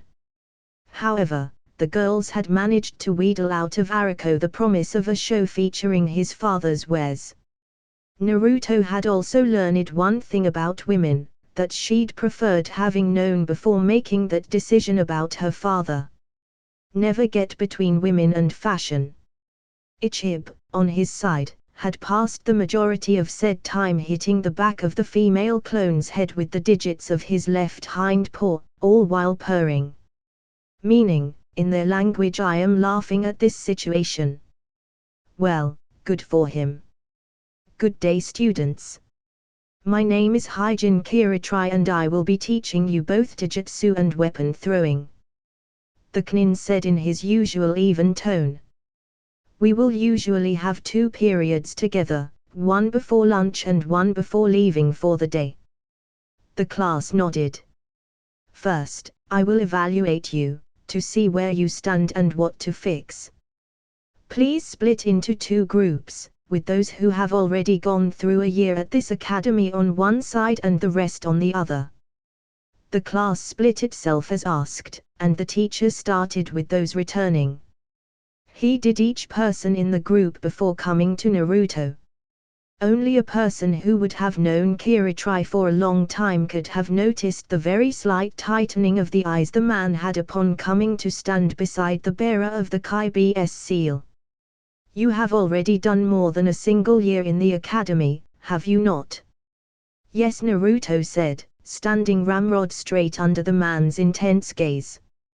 He hadn't been that way with Myoru, but now the blonde boy found his teacher quite intimidating.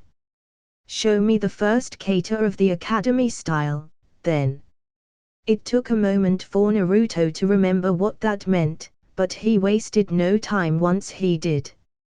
He performed it just as Mitsuki had taught it. Horrible. Watch me, the man answered. Said person performed the kata. Naruto quickly picked up quite a few differences that made the exercise much more fluid than he'd ever seen before. Now, can you repeat what I just did? Kiritri said once he was done. Naruto did, to the best of his ability. It visibly wasn't enough. Bring your left foot towards the right. The man said as he performed the exercise. Shift your center of balance a little lower. Extend less in the 3rd movement. The 6th must start lower. Now, repeat that kata while fixing those holes until I tell you otherwise. And trust me, if you stop. The Knin lowered his face right next to that of his student. I will know. Naruto started over again, trying to fix the mistakes pointed out, while the teacher went to the other group. Iruka was one of the first to pass on her side. The Knin was much less cold and rigid with her, but had her practicing the first kata nonetheless. He did physically help her in the placement of her limbs, however. As Kiritri came to Myoru, the teacher found the boy already performing the first kata. Near perfectly, even. Very good, the man said, with a very slight smile upon his lips. It was good to have his hopes confirmed. The only issue I see is a block an inch too high on the 7th movement. Myoru redid the whole thing, this time perfectly. His teacher nodded. Try this one then.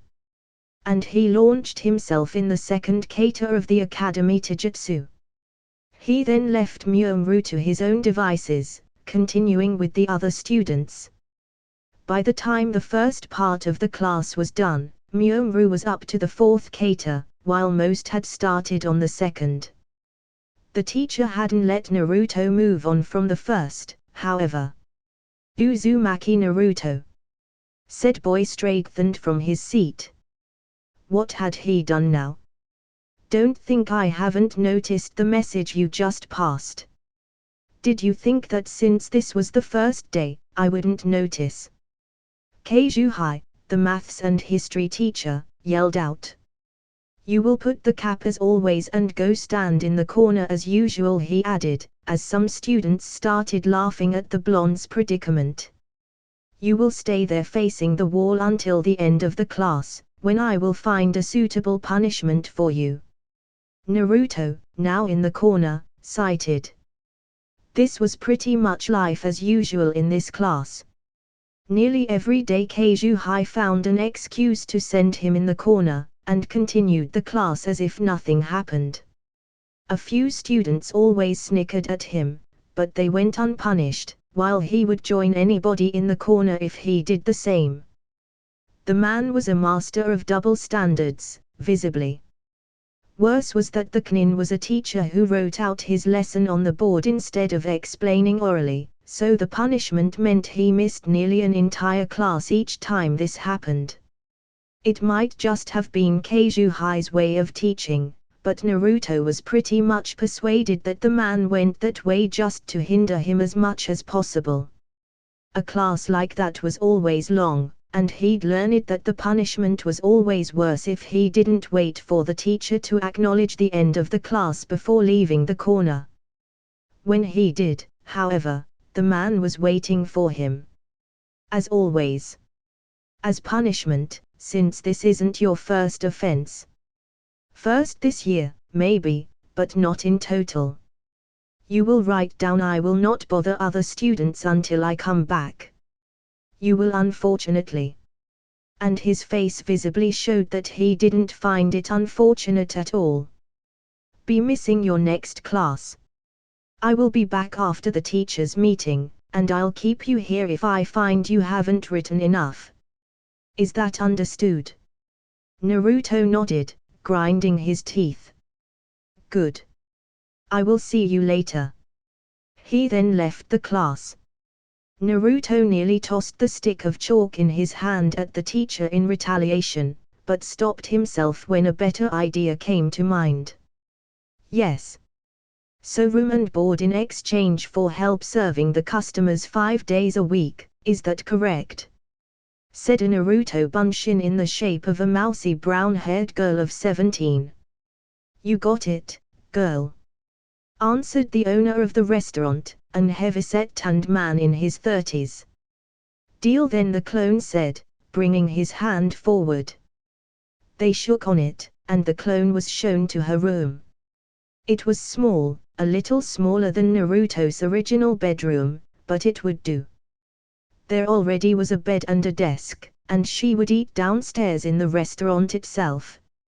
More than enough. She was the third clone in this city, which happened to be the grass capital. She was the only girl, and the two previous already had jobs, one in a building in construction and the other at a caravan dock.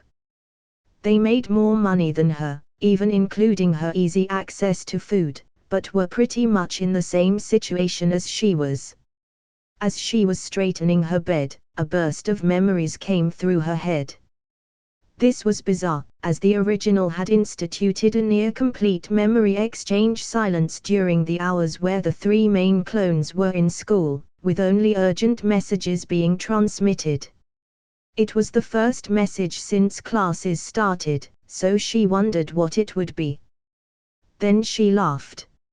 Laughing at one's own mistakes and at falling prey to pranks had become a necessary survival skill to clones, as Kijibunshins pranking each other meant that one would get both sides of the deal. Laughing at one's own misfortune came soon after, as sometimes one got the praise side long before the pranksters. So she laughed, all the while thinking of how to fulfill the expectations of those Konoha girls. She had passed a few clothing stores on the way, but hadn't paid much attention. This time she would, and hopefully a clone in Konoha would do the same. It wouldn't do not to have a point of comparison. Iruka stepped in the academy's meeting room a little anxious. This was make it or break it day for Naruto and his clones, and his mind had sent him treacherous images of meetings where the other teachers spoke of infiltration assignments, and guessed at which village was the cause. He hoped it was only his creativity playing with him and not some kind of premonition. He was quickly joined by both Keijuhai and Kiritrai, the first smiling and the second as impassible as usual. As head teacher, it was his job to open the discussion, so he did. We have 36 students this year, the first full class since my arrival in the academy's service. Any issue with specific students? None whatsoever, answered the Taijutsu teacher. I've tested just about every student in both throwing and academy kata, and can see no problems with the students as of now. It is of course too early to tell if any have specific issues that will need to be resolved, but everything is as it should for now. Good. Iruka nodded. That is exactly what I wanted to hear. That is, no issue with the clones. How about you, Keijuhai? Nothing unusual. The Uzumaki boy was once again disturbing the peace by passing messages, and is being punished for it right now, he said, then turned towards Kiritri. You did receive the message I had sent to you, correct? Correct, Kiritri answered. Iruka found it bizarre that Naruto would do such a thing. Especially since his usual partners in crime, Kiba and Shikamaru, were no longer in class. I will note this in the boy's record. After he'd confirmed it with said boy, of course. Anything else? Kiritri answered no in a movement of his head. The maths teacher, however, was more verbal. Nope, everything as usual. Then this meeting is over. We'll meet tomorrow at the same time. Both nodded and rose, leaving in the next step. The head teacher on his side took a moment to unwind. Everything was as planned. The clones hadn't failed in their job, and had infiltrated the school without issue.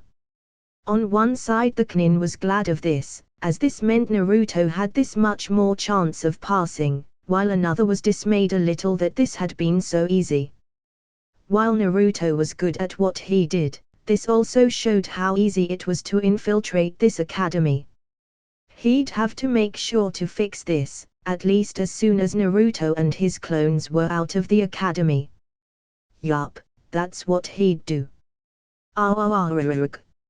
Iruka was interrupted in his musings by that hard yelling. Jumping out of his chair, he surged through the door, running full pace until he arrived at the maths classroom, where his college was standing, still raging. After a quick look that the other teacher was fine, Iruka turned towards the classroom. And instantly had to hold his laughter back, as it would instantly destroy whatever trust Kazuhai had for him. It was evident who had gone through here. On every surface of the class the words "I will not bother other students" were written. And by every surface he really meant every surface. In chalk on both the blackboards, in ink on each poster and each visible sheet of paper. In paint on the ceiling, walls, and on every single tile of the floor. Stepping inside the class, Iruka went to the teacher's desk and grabbed the maths book there. Looking through it, he saw how throughout his protege had been, every single page was now impossible to read due to the words on every page. A quick check at 2 random books in a closet at the back of the class showed the same. That boy must be punished harshly for this. Kazuhai yelled. That boy. Kiritri said as he reached his colleague. You think a single boy made this? I must say it sounds preposterous, Iruka added, still holding back his laughter. It would take at least 10, if not 20 people acting in concert to manage such a thing. The head teacher thanked God right there that barely anyone knew of Naruto's skill in the Kichibunshin. Hopefully it would stay that way for a while. I agree, added the Taijutsu teacher. Well, he was the one alone in here being punished, responded the maths educator. I would find it more plausible that a group of people entered the room after this student left, and defaced this class hoping for this very result. I have no liking for the Uzumaki boy, but I won't have him punished for something he visibly couldn't have done, said the Taijutsu teacher. Well, at the very least, he's going to be the one cleaning it, answered Kazuhai. And why is that? Said Iruka. He was supposed to stay in the room until I came back. And if it is as you said, he added, looking at Kiritri, this wouldn't have happened if he'd been still there. True. I will not oppose that. Then I'll have Naruto here before classes start to clean up. He couldn't go against both like that, and even there he wouldn't. One should clean up his messes, and that Naruto knew that well. Iruka arrived in the council room to find every single Naruto there laughing. He was pretty sure what they were laughing at. I must admit, Naruto, you haven't lost your touch. But you do know that you'll have to clean everything up tomorrow, don't you? The group looked at each other and started another round of laughter, while a single one, which I expected was the real Naruto, answered. No worries, I planned it that way. The Knin took the last empty place at the table, and Naruto started the meeting. Welcome, all, to the meeting of those in the know. Today was the first day at the academy and, as such, the first day our prank is live. First, Iruka, status report. No suspicion amongst the teachers. None, the teacher answered, smiling. Naruto was doing well in a leadership position. The only discussion I had with the other educators was about your prank. Nothing else came up. Perfect. I do have a few questions. Ask away. The Real One said, while the others turned towards the Knin. Did you really do anything to disturb Keijuhai's class? No, Sensei answered simultaneously Naruto, Iruka and Myoumru. Nothing like that, Ichib added. It was the blonde boy 2 desk left of Naruto who threw a paper under his desk. Tall as this. Iruka held his hand at a specific height in the air. Wears glasses. Yes. Then I know who it is, he responded gravely. That was a returning student, and the teacher was pretty sure that he'd done it exactly to get this result. I'll take care of this. Don't worry about it, Sensei, said the original student. It is better if it stays that way. Less pressure on the 2 others. Iruka nodded, even if he didn't agree. He was going to mount a file against every single abuse of power recorded against Naruto, even if he wasn't going to be able to use it while said boy was in school. He was pretty sure the Hokage would want to know, anyway. Anything else? Asked the Naruto upon which Ichib was standing. No, nothing else. So, second point, Iruko's error. Upon which moment said Bunshin yelled, hey. We need to bring up what she promised. What she promised? Said Iruka. Iruka made the mistake of saying that her father was a clothes merchant from Grass. Myoumru said in a way much closer to the one the real Naruto used, but with a different tone. Before a group of girls asking questions about Ichib. They ended up managing to have Iruka promise them a show of her father's best clothes before long. Suzuki Fumichi, Morinishi, Hibashi Azano and Kimura Ringo. The Knin asked. Yup, those and Okitama Hoshi. Iruka laughed at that. He heard about those. Where most of the Kunoichi in the year previous had been boy-obsessed, or even Sajuke-obsessed, those 4 were already known to be fashion-obsessed. And they'd gotten a new member too. It was probably the worst choice of profession to say. Outside fashion designer, maybe. The rest of the Bunshins ended up joining in the laughter, even Iruka, and it lasted a good minute. To continue, Naruto said. We'll need to have a number of clones looking at the fashions of Konoha for comparison. I'm appointing that task to you both. He pointed at the 2 civilian clones, Kumori and Kokia. The 2 nodded. We've already received confirmation messages from the clones in Grass, including a few memories of current fashions, so that side is taken care of. When you find something, have Nii or Janii make the trip to Grass. They nodded again. Good. Anything else about school? All the clones either answered or shook their heads no, while Iruka raised his voice. A question actually. Go on. What's your opinion about Kiritrai, the new teacher? He said, looking directly at the real Naruto. Strict with me, actually, much more than with the others, he answered. But no real complaint.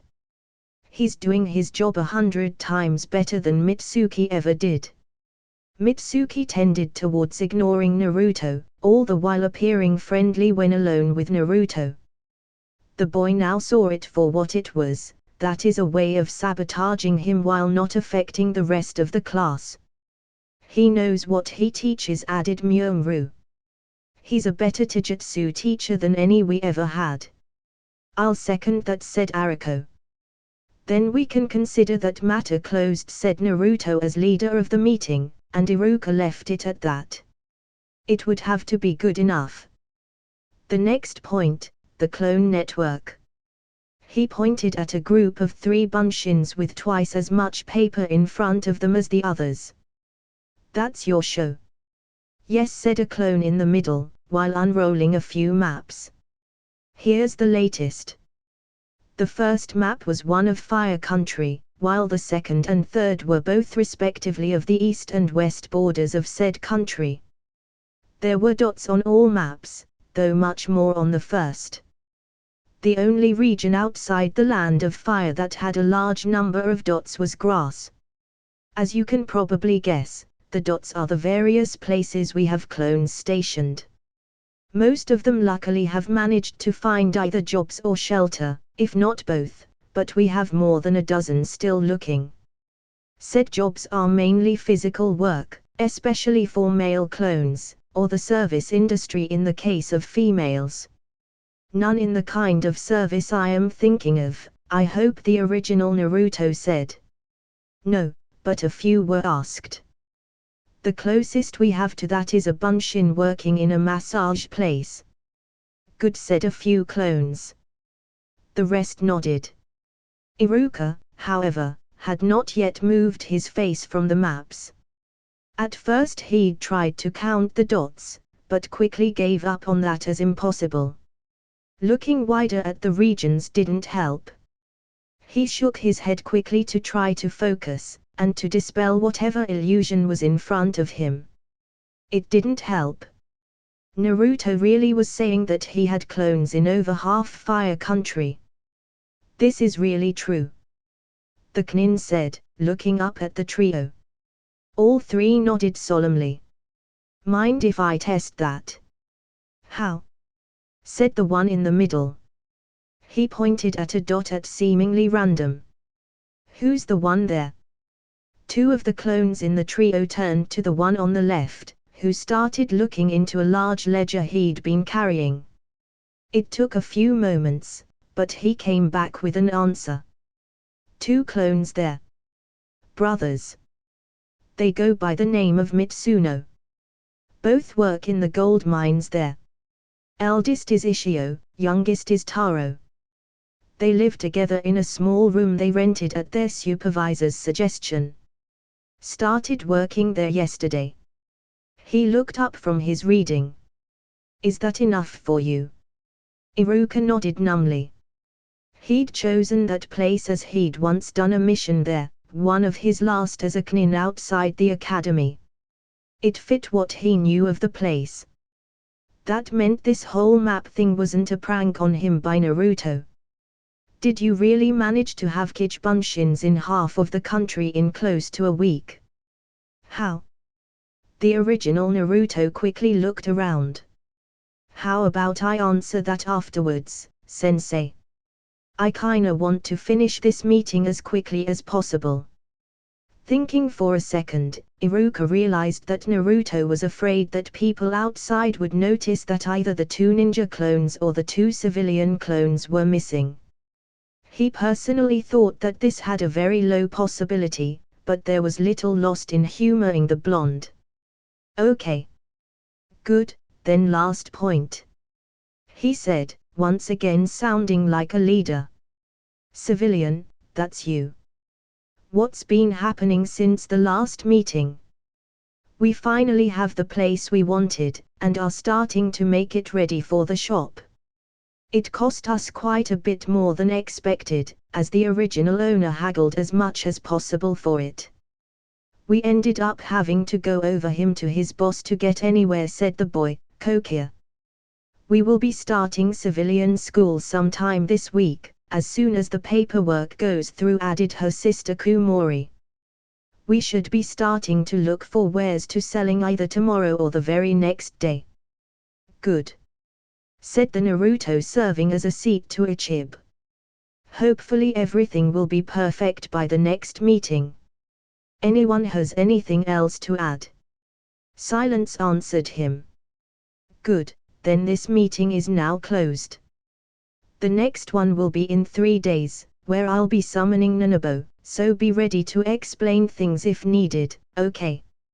Okay, sure. Yup, the massive copies answered, and then left their seats one by one, leaving only the original, Ichib and Iruka in the room.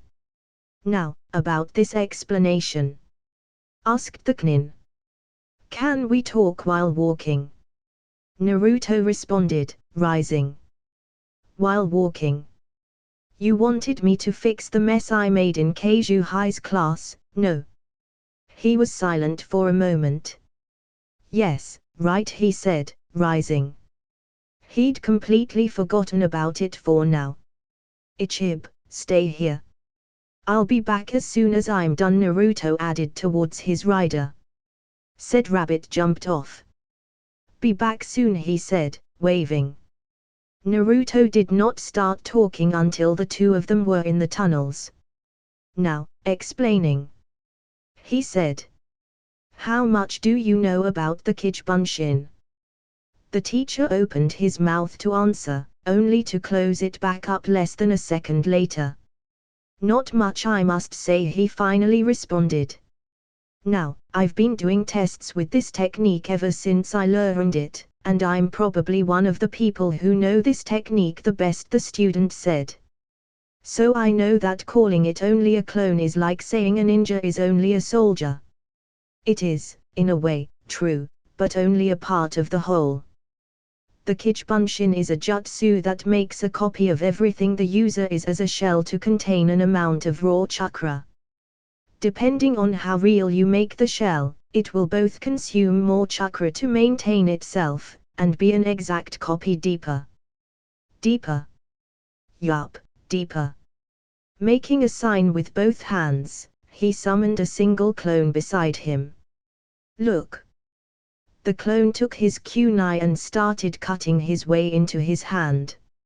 For an instant Iruka even saw bone, before blood obscured his vision. The clone dispelled itself soon afterwards. See?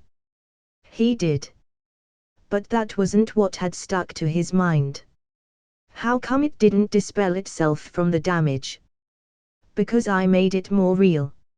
It burns chakra like water though, and it wouldn't have lasted more than 10 minutes at that, the boy answered.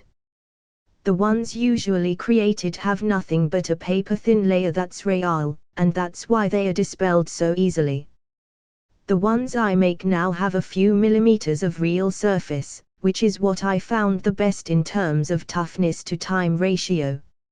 Along with all of that is a copy of the user's mind and memories, so that the clone can act independently and use whatever skills its creator has. That still doesn't explain how you managed to build a network like yours in a week. I'm getting there, he answered. Now what makes my clones dangerous is that they have a way of draining chakra. And that there's chakra everywhere. Everywhere. Everywhere. Trees have chakra. Grass has chakra. Even the air has chakra. It's different from human chakra, or so my clones say, but they can subsist on it. Now let's imagine one of my clones on a road.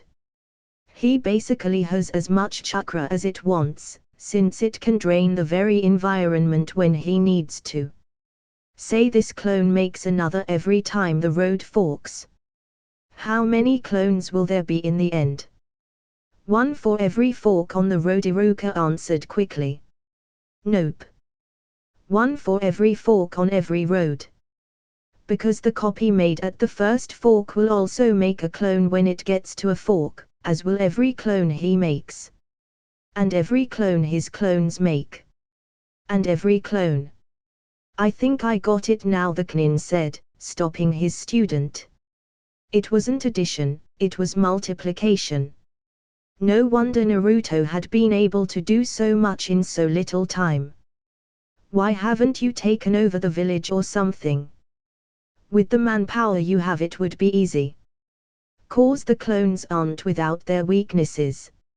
Even removing damage, they are naturally weak against chakra. How so? You know the genjutsu dispelling method. The Knin nodded. Naruto made another clone. Use it on this one. He did, not expecting anything, and was surprised when the bunshin burst into smoke.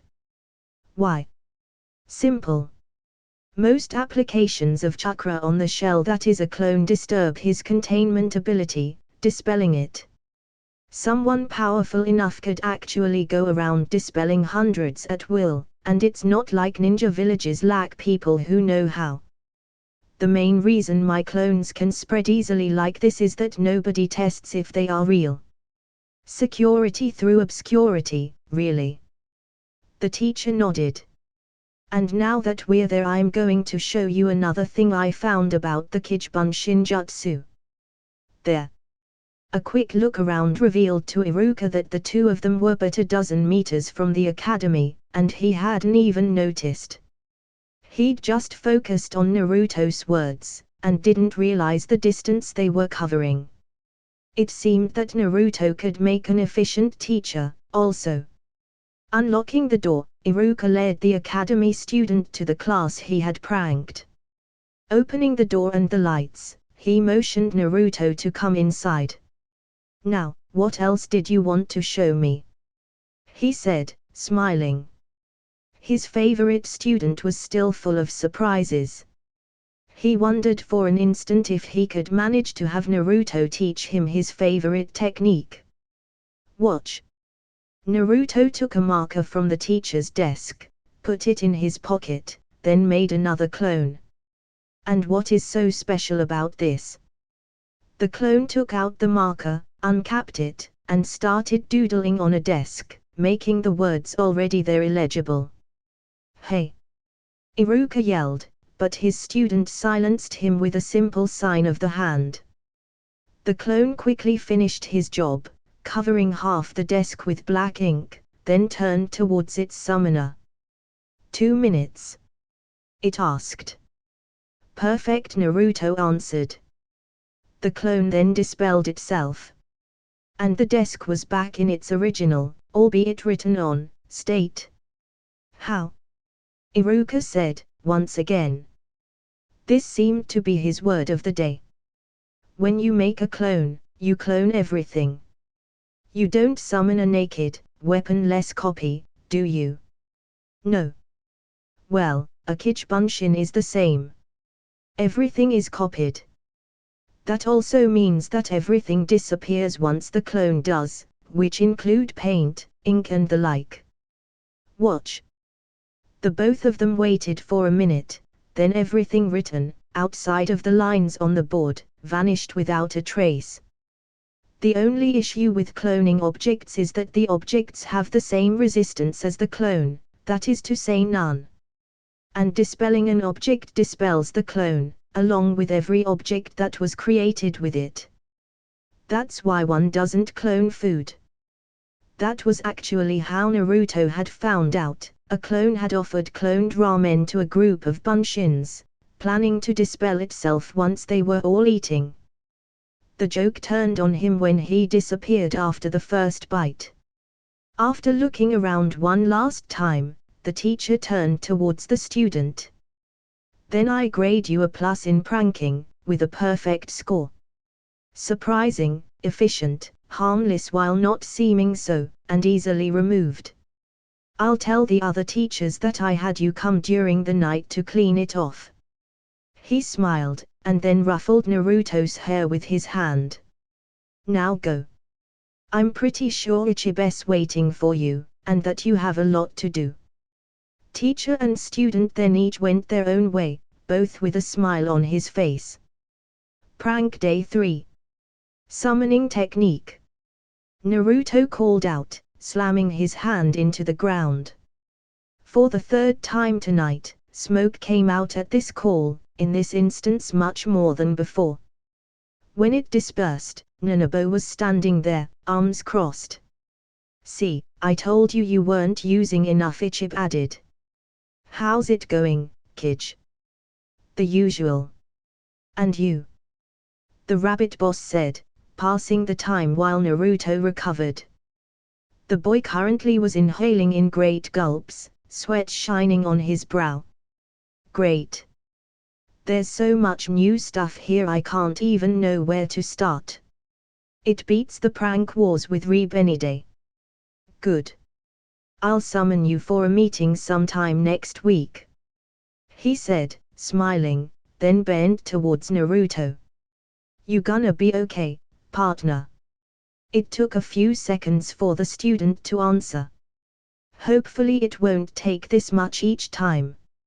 It had actually tired him more than when he'd mass summoned clones when training towards chakra draining. He finally straightened back up. The plan's working, so pretty good, partner. He extended his hand. They shook, smiling. So you're gonna bring me up to speed on this prank of yours? Yup, Naruto answered. It all started less than a month ago, actually. It was the final exam at the academy, and I passed the whole morning training in summoning. That's pretty much it. Naruto finished, stretching on his chair. Nanabo nodded, thinking. Calling it a prank wasn't descriptive enough, even though that was certainly part of it. It was prank, long-term infiltration, revenge and legal manipulation all at the same time. It had managed to make him laugh quite a few times, especially the various retaliations to Naruto's maths teacher, but the goal of this wasn't simple laughter. It was much more. He didn't need to do anything about it. It seemed that the newest member of his court had things well in hand, anyway. So, then, he would help where he could. And how are going your own studies? The rabbit asked. Good enough. Naruto shrugged. Right now I'm working on modifying the Kichibunshin to be used only for communication, but progress is slow. Not much outside of that. That's not enough, the summon said. A few hand signs later Miyamoto appeared in a burst of smoke. The smaller rabbit bowed at its leader right as he appeared. I come as summoned. What is your bidding, Shogun? He asked instantly. Miyamoto Nanabo said, in an official tone. Is it true you haven't yet found someone to teach your techniques? Yes. I'm sure you remember the newest member of our clan. Would you be able to teach him? Well, Miyamoto answered, visibly deep in thought. He has the necessary frame, which is something most rabbits lack. And he has proven he can learn, so I do not see why not. Naruto the rabbit leader said, cutting towards the boy who had stayed silent during the latest exchange. The rabbit clan is all about both teaching and learning. One learns the techniques of the clan, and uses these to discover new techniques or modify old ones. Then he or she teaches those to the clan, and the circle goes on. Right. Miyamoto here hasn't found anybody that was both able and willing to learn the sword from him. Would you do him the honor of being his student? Naruto thought for a moment. He'd already worked with Miyamoto, and he'd found the rabbit strict but respectful, something which wasn't a problem. However, that would be cutting into his training time, and he had quite a few ideas he wanted to try out. In the end, however, one point came above the others. Swords were cool, and he'd be cooler using one. Sure, the academy student answered with his usual smile. Could I also learn? Said Ichib from his perch on Naruto's head. I cannot stop you from trying, responded the sword-wielding rabbit. But you would find it much more difficult.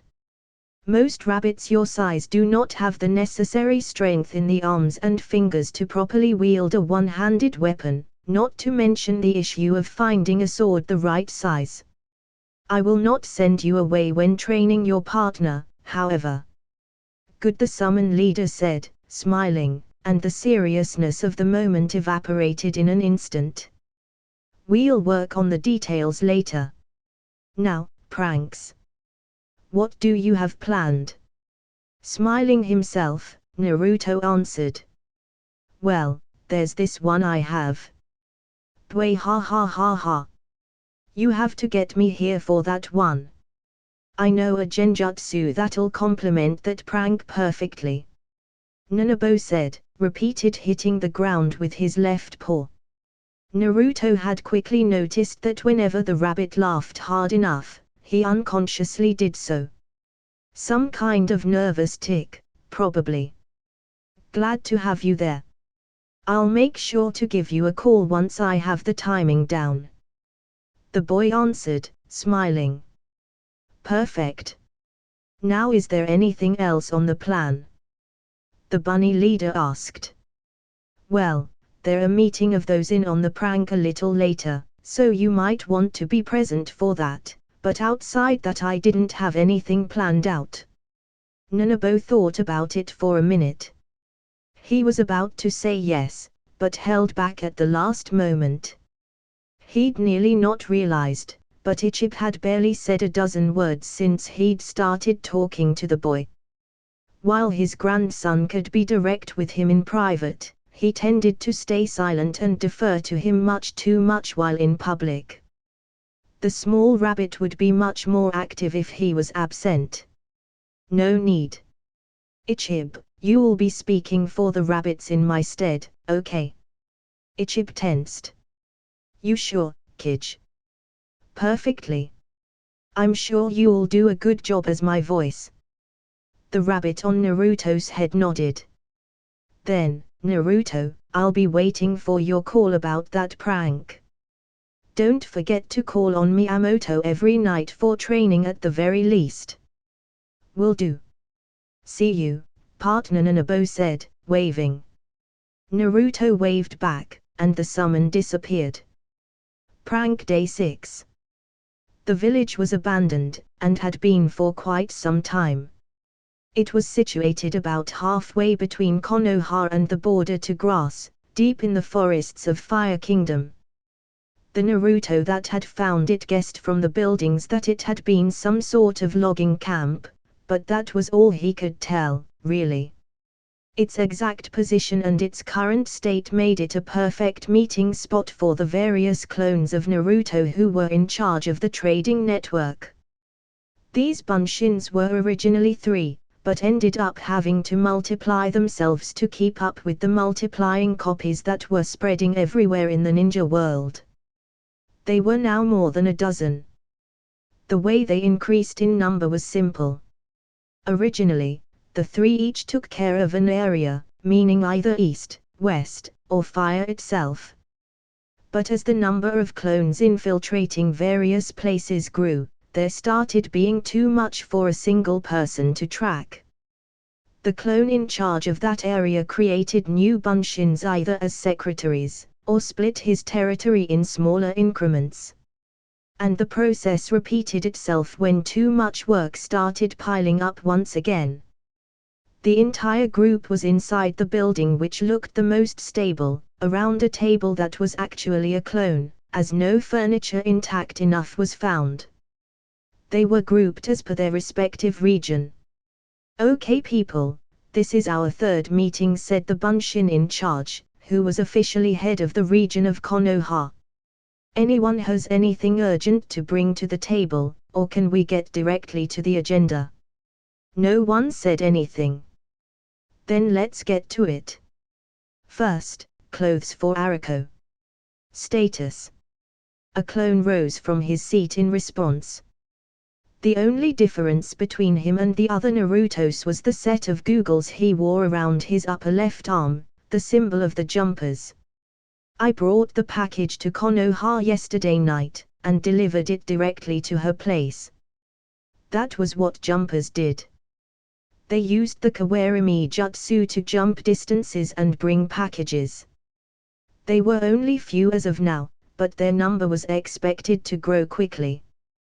Good, one down. Second is, we have our first stock from outside Konoha. I know it isn't much, but it's gonna be enough as samples to see if those items are worth it.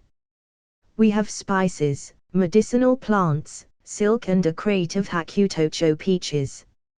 Jinii, Anii. He nodded to the civilian clone parents. You're leaving with those. We'll be expecting news as soon as you have them. They both nodded in return. This would actually be their first task as an actual part of the network. Anything to add about this? Silence answered him. 3 then. Maps. A pair of bunshin stepped up and unrolled a map nearly as long as the table. The leaders of the network had switched from the smaller ones to this cloth representation when issues of scale became evident between the various maps.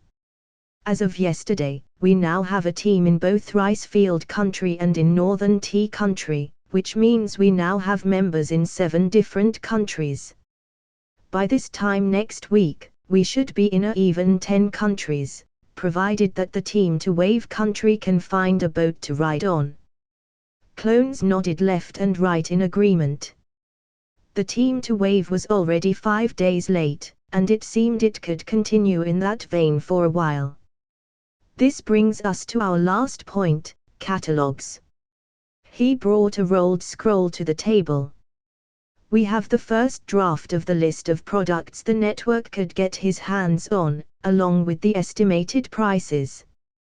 The Tea Country products are not yet there, as the group arrived only early this morning.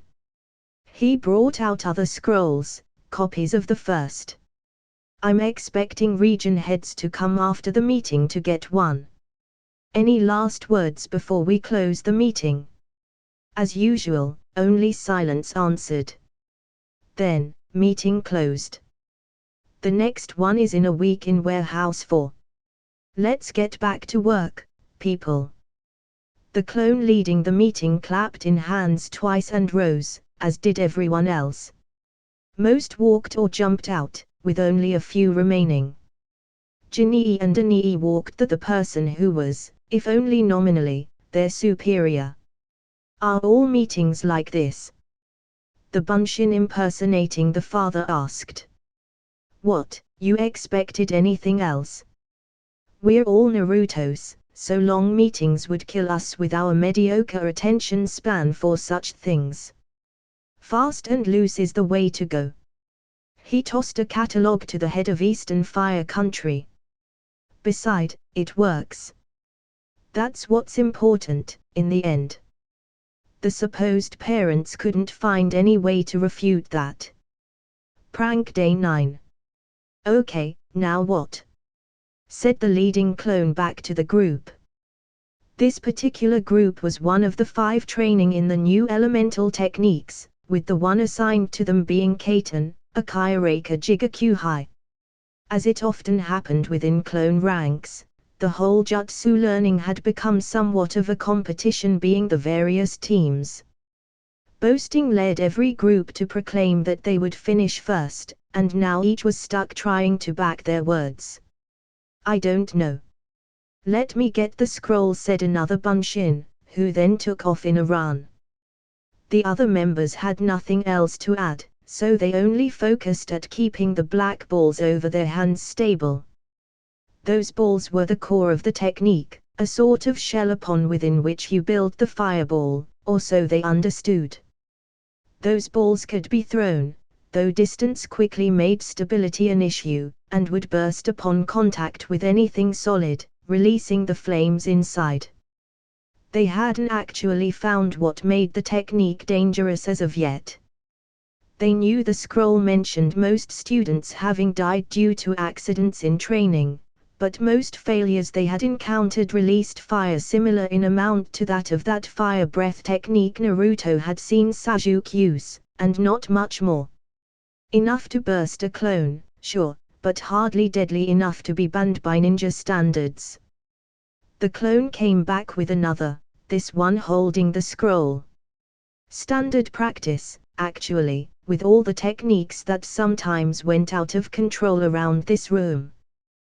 They had another physical set of copies of the Scroll of Forbidden Seals. It just hadn't come up. The leading clone grabbed and unrolled the scroll, and started reading out loud. Dragon, reverse tiger, dragon.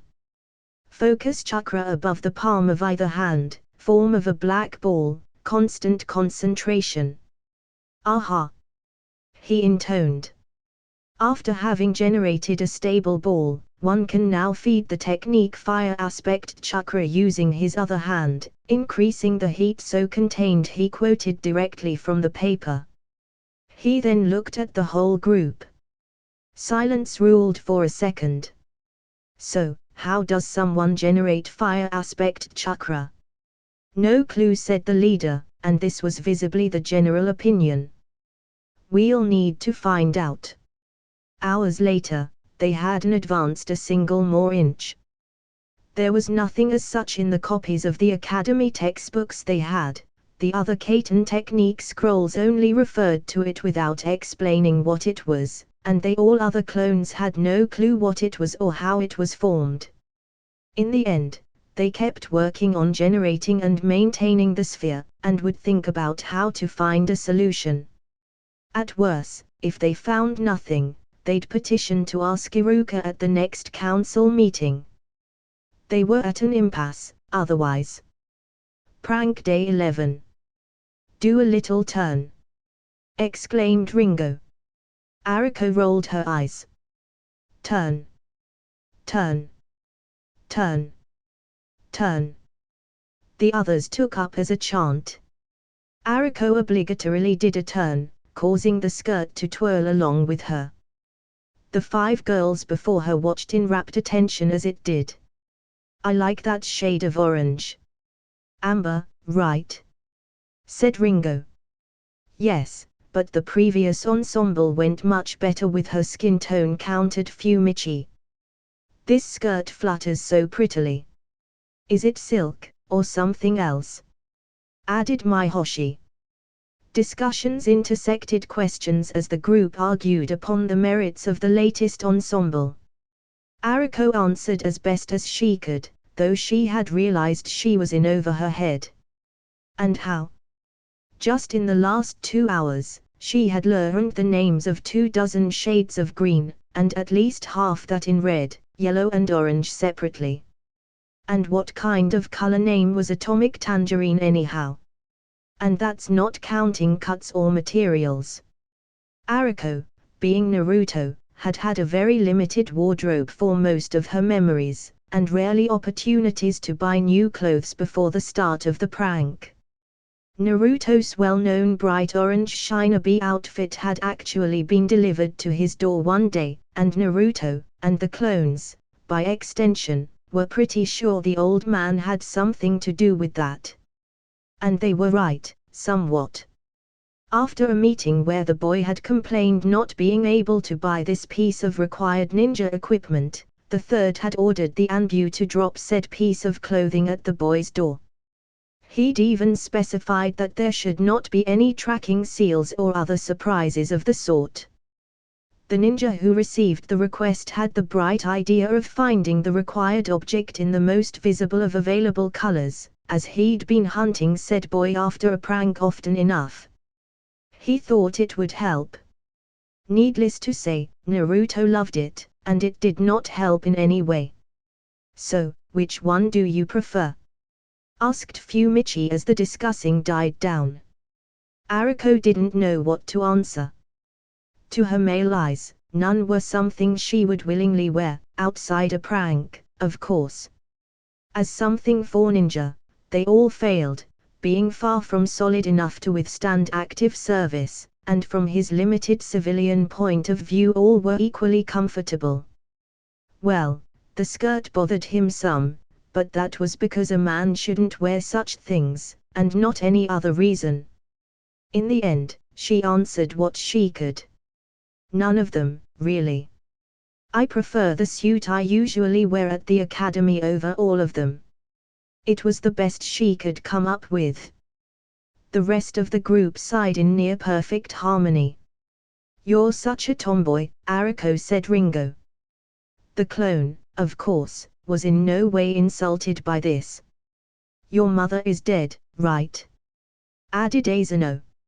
"Asano. We don't ask such things." Fumishi, the leader of the group, replied, cuffing the girl lightly on the shoulder. The effect was completely lost when she turned towards Iruka with expectant eyes, visibly desiring the answer like the others. Iruka acted as if the question surprised her, mainly to gain time to think. Neither she or any other Naruto clone had worked out much of her history or family, so she didn't know what to answer. As this was the second time this happened, she mentally noted that she'd have to get together with a few other clones and work out a complete history, and that sooner than later. But now, answering was first. She decided to go along with it, as it would be difficult to argue otherwise. She also supposed it was factually true, as Naruto had none he could call mother. "Yes," she answered, bowing her head. "And you were raised by your father alone, or only with other men, right?" "Right," she said, as this was actually the truth. Iruka and the old man were the primary figures in his life, and both were male. "I knew it," Fumichi said. "Wait. How did they know that? How did you find out?" the Bunshin asked. "I've known 3 types of tomboys. There are those who are raised as tomboys because their mothers were tomboys, those who refuse to act like their mothers and so act like tomboys, and those who are raised by men and act like them without knowing any better. The first type knows somewhat about cosmetics, fashion and such stuff, as their mother will have taught them what little they know. The second knows most, however willingly doesn't care or apply it in any way. Only the third type really doesn't know." She then turned around. "So, girls, one of our number need our help in learning what it is to be a woman. What do you say about that?" she asked the rest of the group. All smiled. "Let's go. Let's go," replied Ringo, visibly eager. Turning back to her, Fumichi was smiling herself. "Today then, we're gonna teach you about fashion, using the sacred female art of people watching." Iruka was then dragged to an ice cream shop in the middle of the business district, and had to comment on the people passing by. Like, "This man is a well-to-do peasant," or, "a down-on-his-luck merchant." Her colleges were simply better, however. "A peasant in his best clothes," said Nishi. "This cut is quite out of fashion and he visibly isn't used to wearing them." "A successful merchant going to do something dirtying," pointed out Mihoshi. "While most of what he wears is old and used, he's wearing new fashionable sandals, and the bracelet he wears seems to be worth quite a bit." "How about this group?" asked Iruka, pointing at a group of 3 children playing together. Just to see what they could say. The girl. "I'd say minor nobility. She has a posture like she's used to getting her way, and most non-nobles wouldn't let a child out to play with a pendant," replied Fumichi. "The 2 boys are peasant sons," visibly added Ringo while taking a bite of her ice cream. "Resistant clothes. Shades that hide dust well and clean easily. Left one works the earth with his parents," probably pointed out Asano. "You can see the earth stains that don't wash out on his knees. Maybe there was something to this fashion thing after all." Prank Day 15. Iruka was finishing work alone at the academy. It wasn't anything new. Being head teacher had its perks, a somewhat higher salary and more authority, but also had its disadvantages, such as the extra work that tended towards late hours. The Knin had forgotten how many times he had to beg off a diner or a drink, simply to continue working. But in this case, it was an advantage. The current academy class just had their first history exam, and Iruka wanted a look at Naruto and his two clones' work. Not that he wanted to change anything. No. He just wanted to make sure the tests wouldn't give clues pointing toward the infiltrating copies. He'd only change answers if he really needed to. Grateful for the fact that he was alone in the building, Iruka infiltrated his co-worker Kazuhai's office, and took out the latest test papers. Less than a minute later he had the 3 answer sheets lined up on the desk and started poring over them. 97 for Iruka. Iruka thought. 71 for Myoru and 45 for Naruto. A quick look revealed nothing incriminating. Iruka was of two minds about bringing the subject up to Naruto. On one side, if he gave the teachers what they expected, they'd be less curious about him.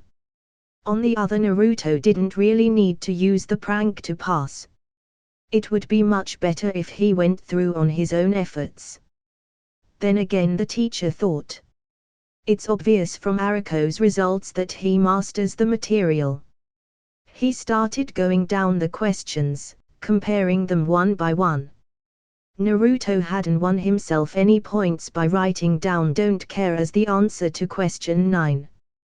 Then Iruka came to question 13 out of 20. Iruka's answer was picture perfect, an exact textbook answer, which netted her 5 points. Myoru's was similar, with some difference in vocabulary, which was worth again 5 points. But it was the same with Naruto, and on his sheet was written a red 0 beside the answer. Iruka reread the 3 answers one after the other. All had the same core meaning, the same information, with only some differences in vocabulary. Yet Naruto got a 0 where the others gained points. Iruka froze at the implications.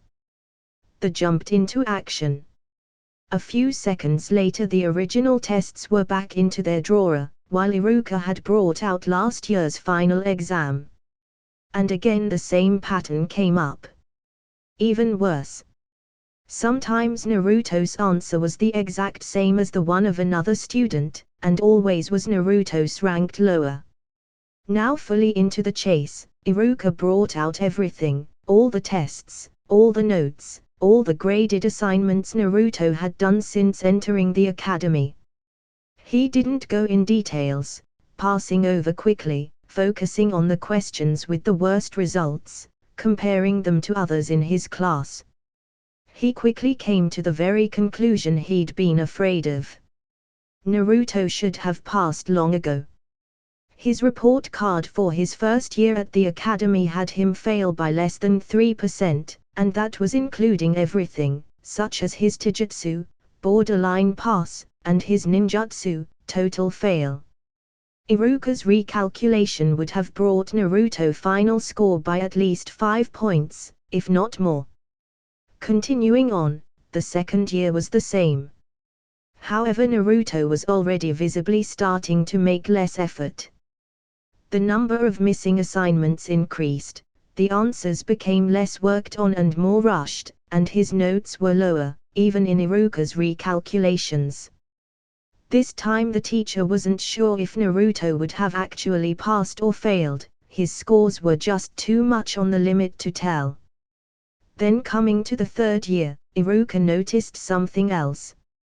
He'd not realized before, but last year was the third time in a row that the final ninjutsu examination was on the bunshin. Thinking back, he remembered Mitsuki suggesting it last year, while he couldn't remember how the decision was made the year before. Some people might think it coincidence, but Iruka doubted the existence of the word when it came to Naruto. There was simply too much for that. "Iruka, are you there?" said a voice. The teacher jumped out of his chair at the sound, only to recognize Naruto's voice. "Here," he said in answer, then was hit by a wave of guilt as he looked down at the piles of exam paper. While he hadn't joined in the oppression, he'd been head teacher, so it was his responsibility to ensure that every student had a good education. And he flubbed it. "Is everything okay, sensei? You were supposed to be at the meeting 30 minutes ago," his student said. A quick look at the clock confirmed those words. It was already past 10. He'd been so into it he hadn't noticed. Turning to look at his young charge, Iruka didn't know what to say.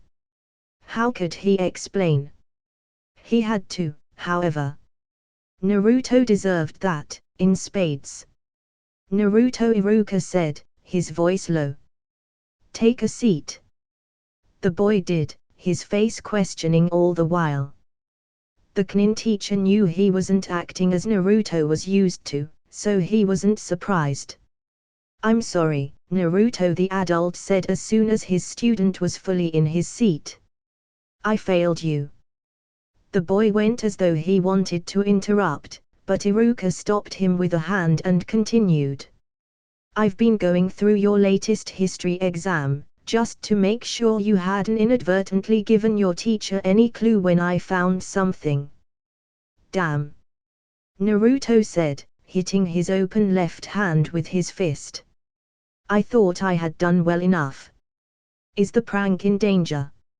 Or is Keiju only suspicious?" He put both his hand forward as if praying. "Please tell me it's only suspicion."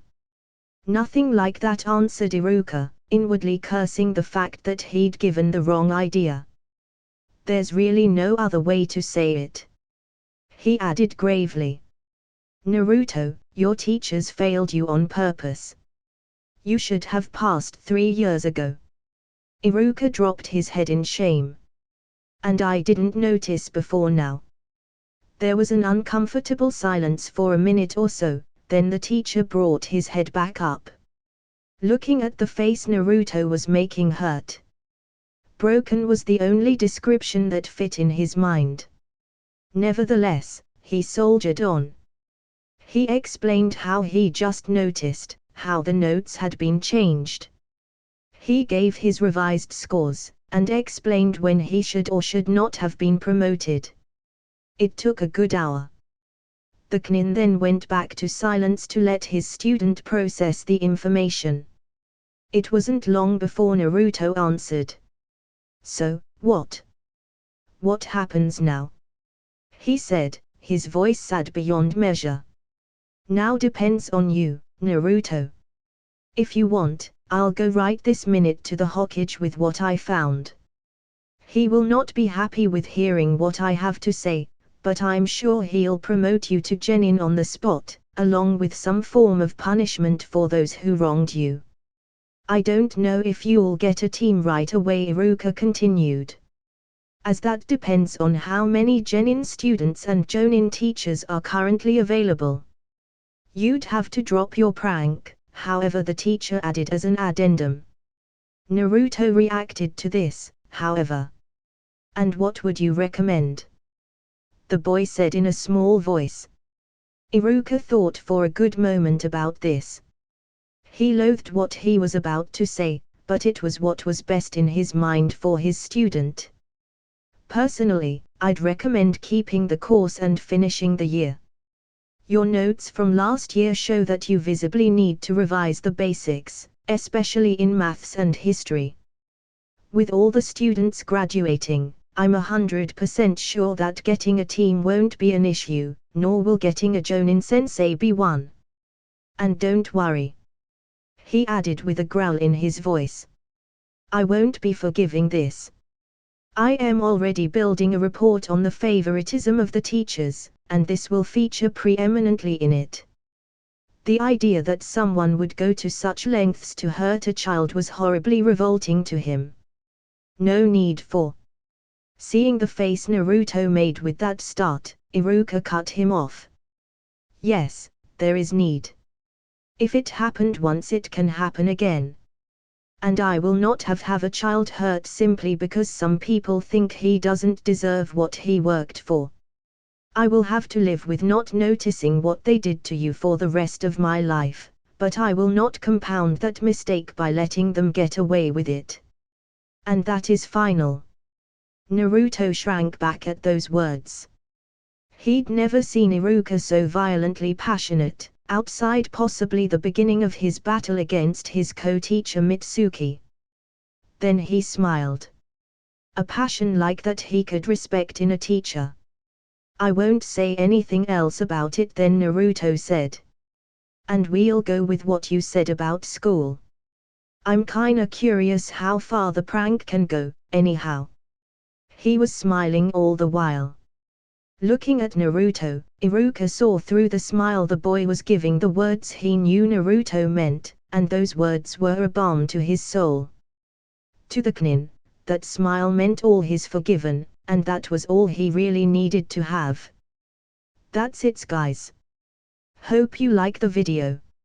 Like, share and subscribe the channel, and also make sure you tell me your recommendation in the comment section down below. Thanks for watching.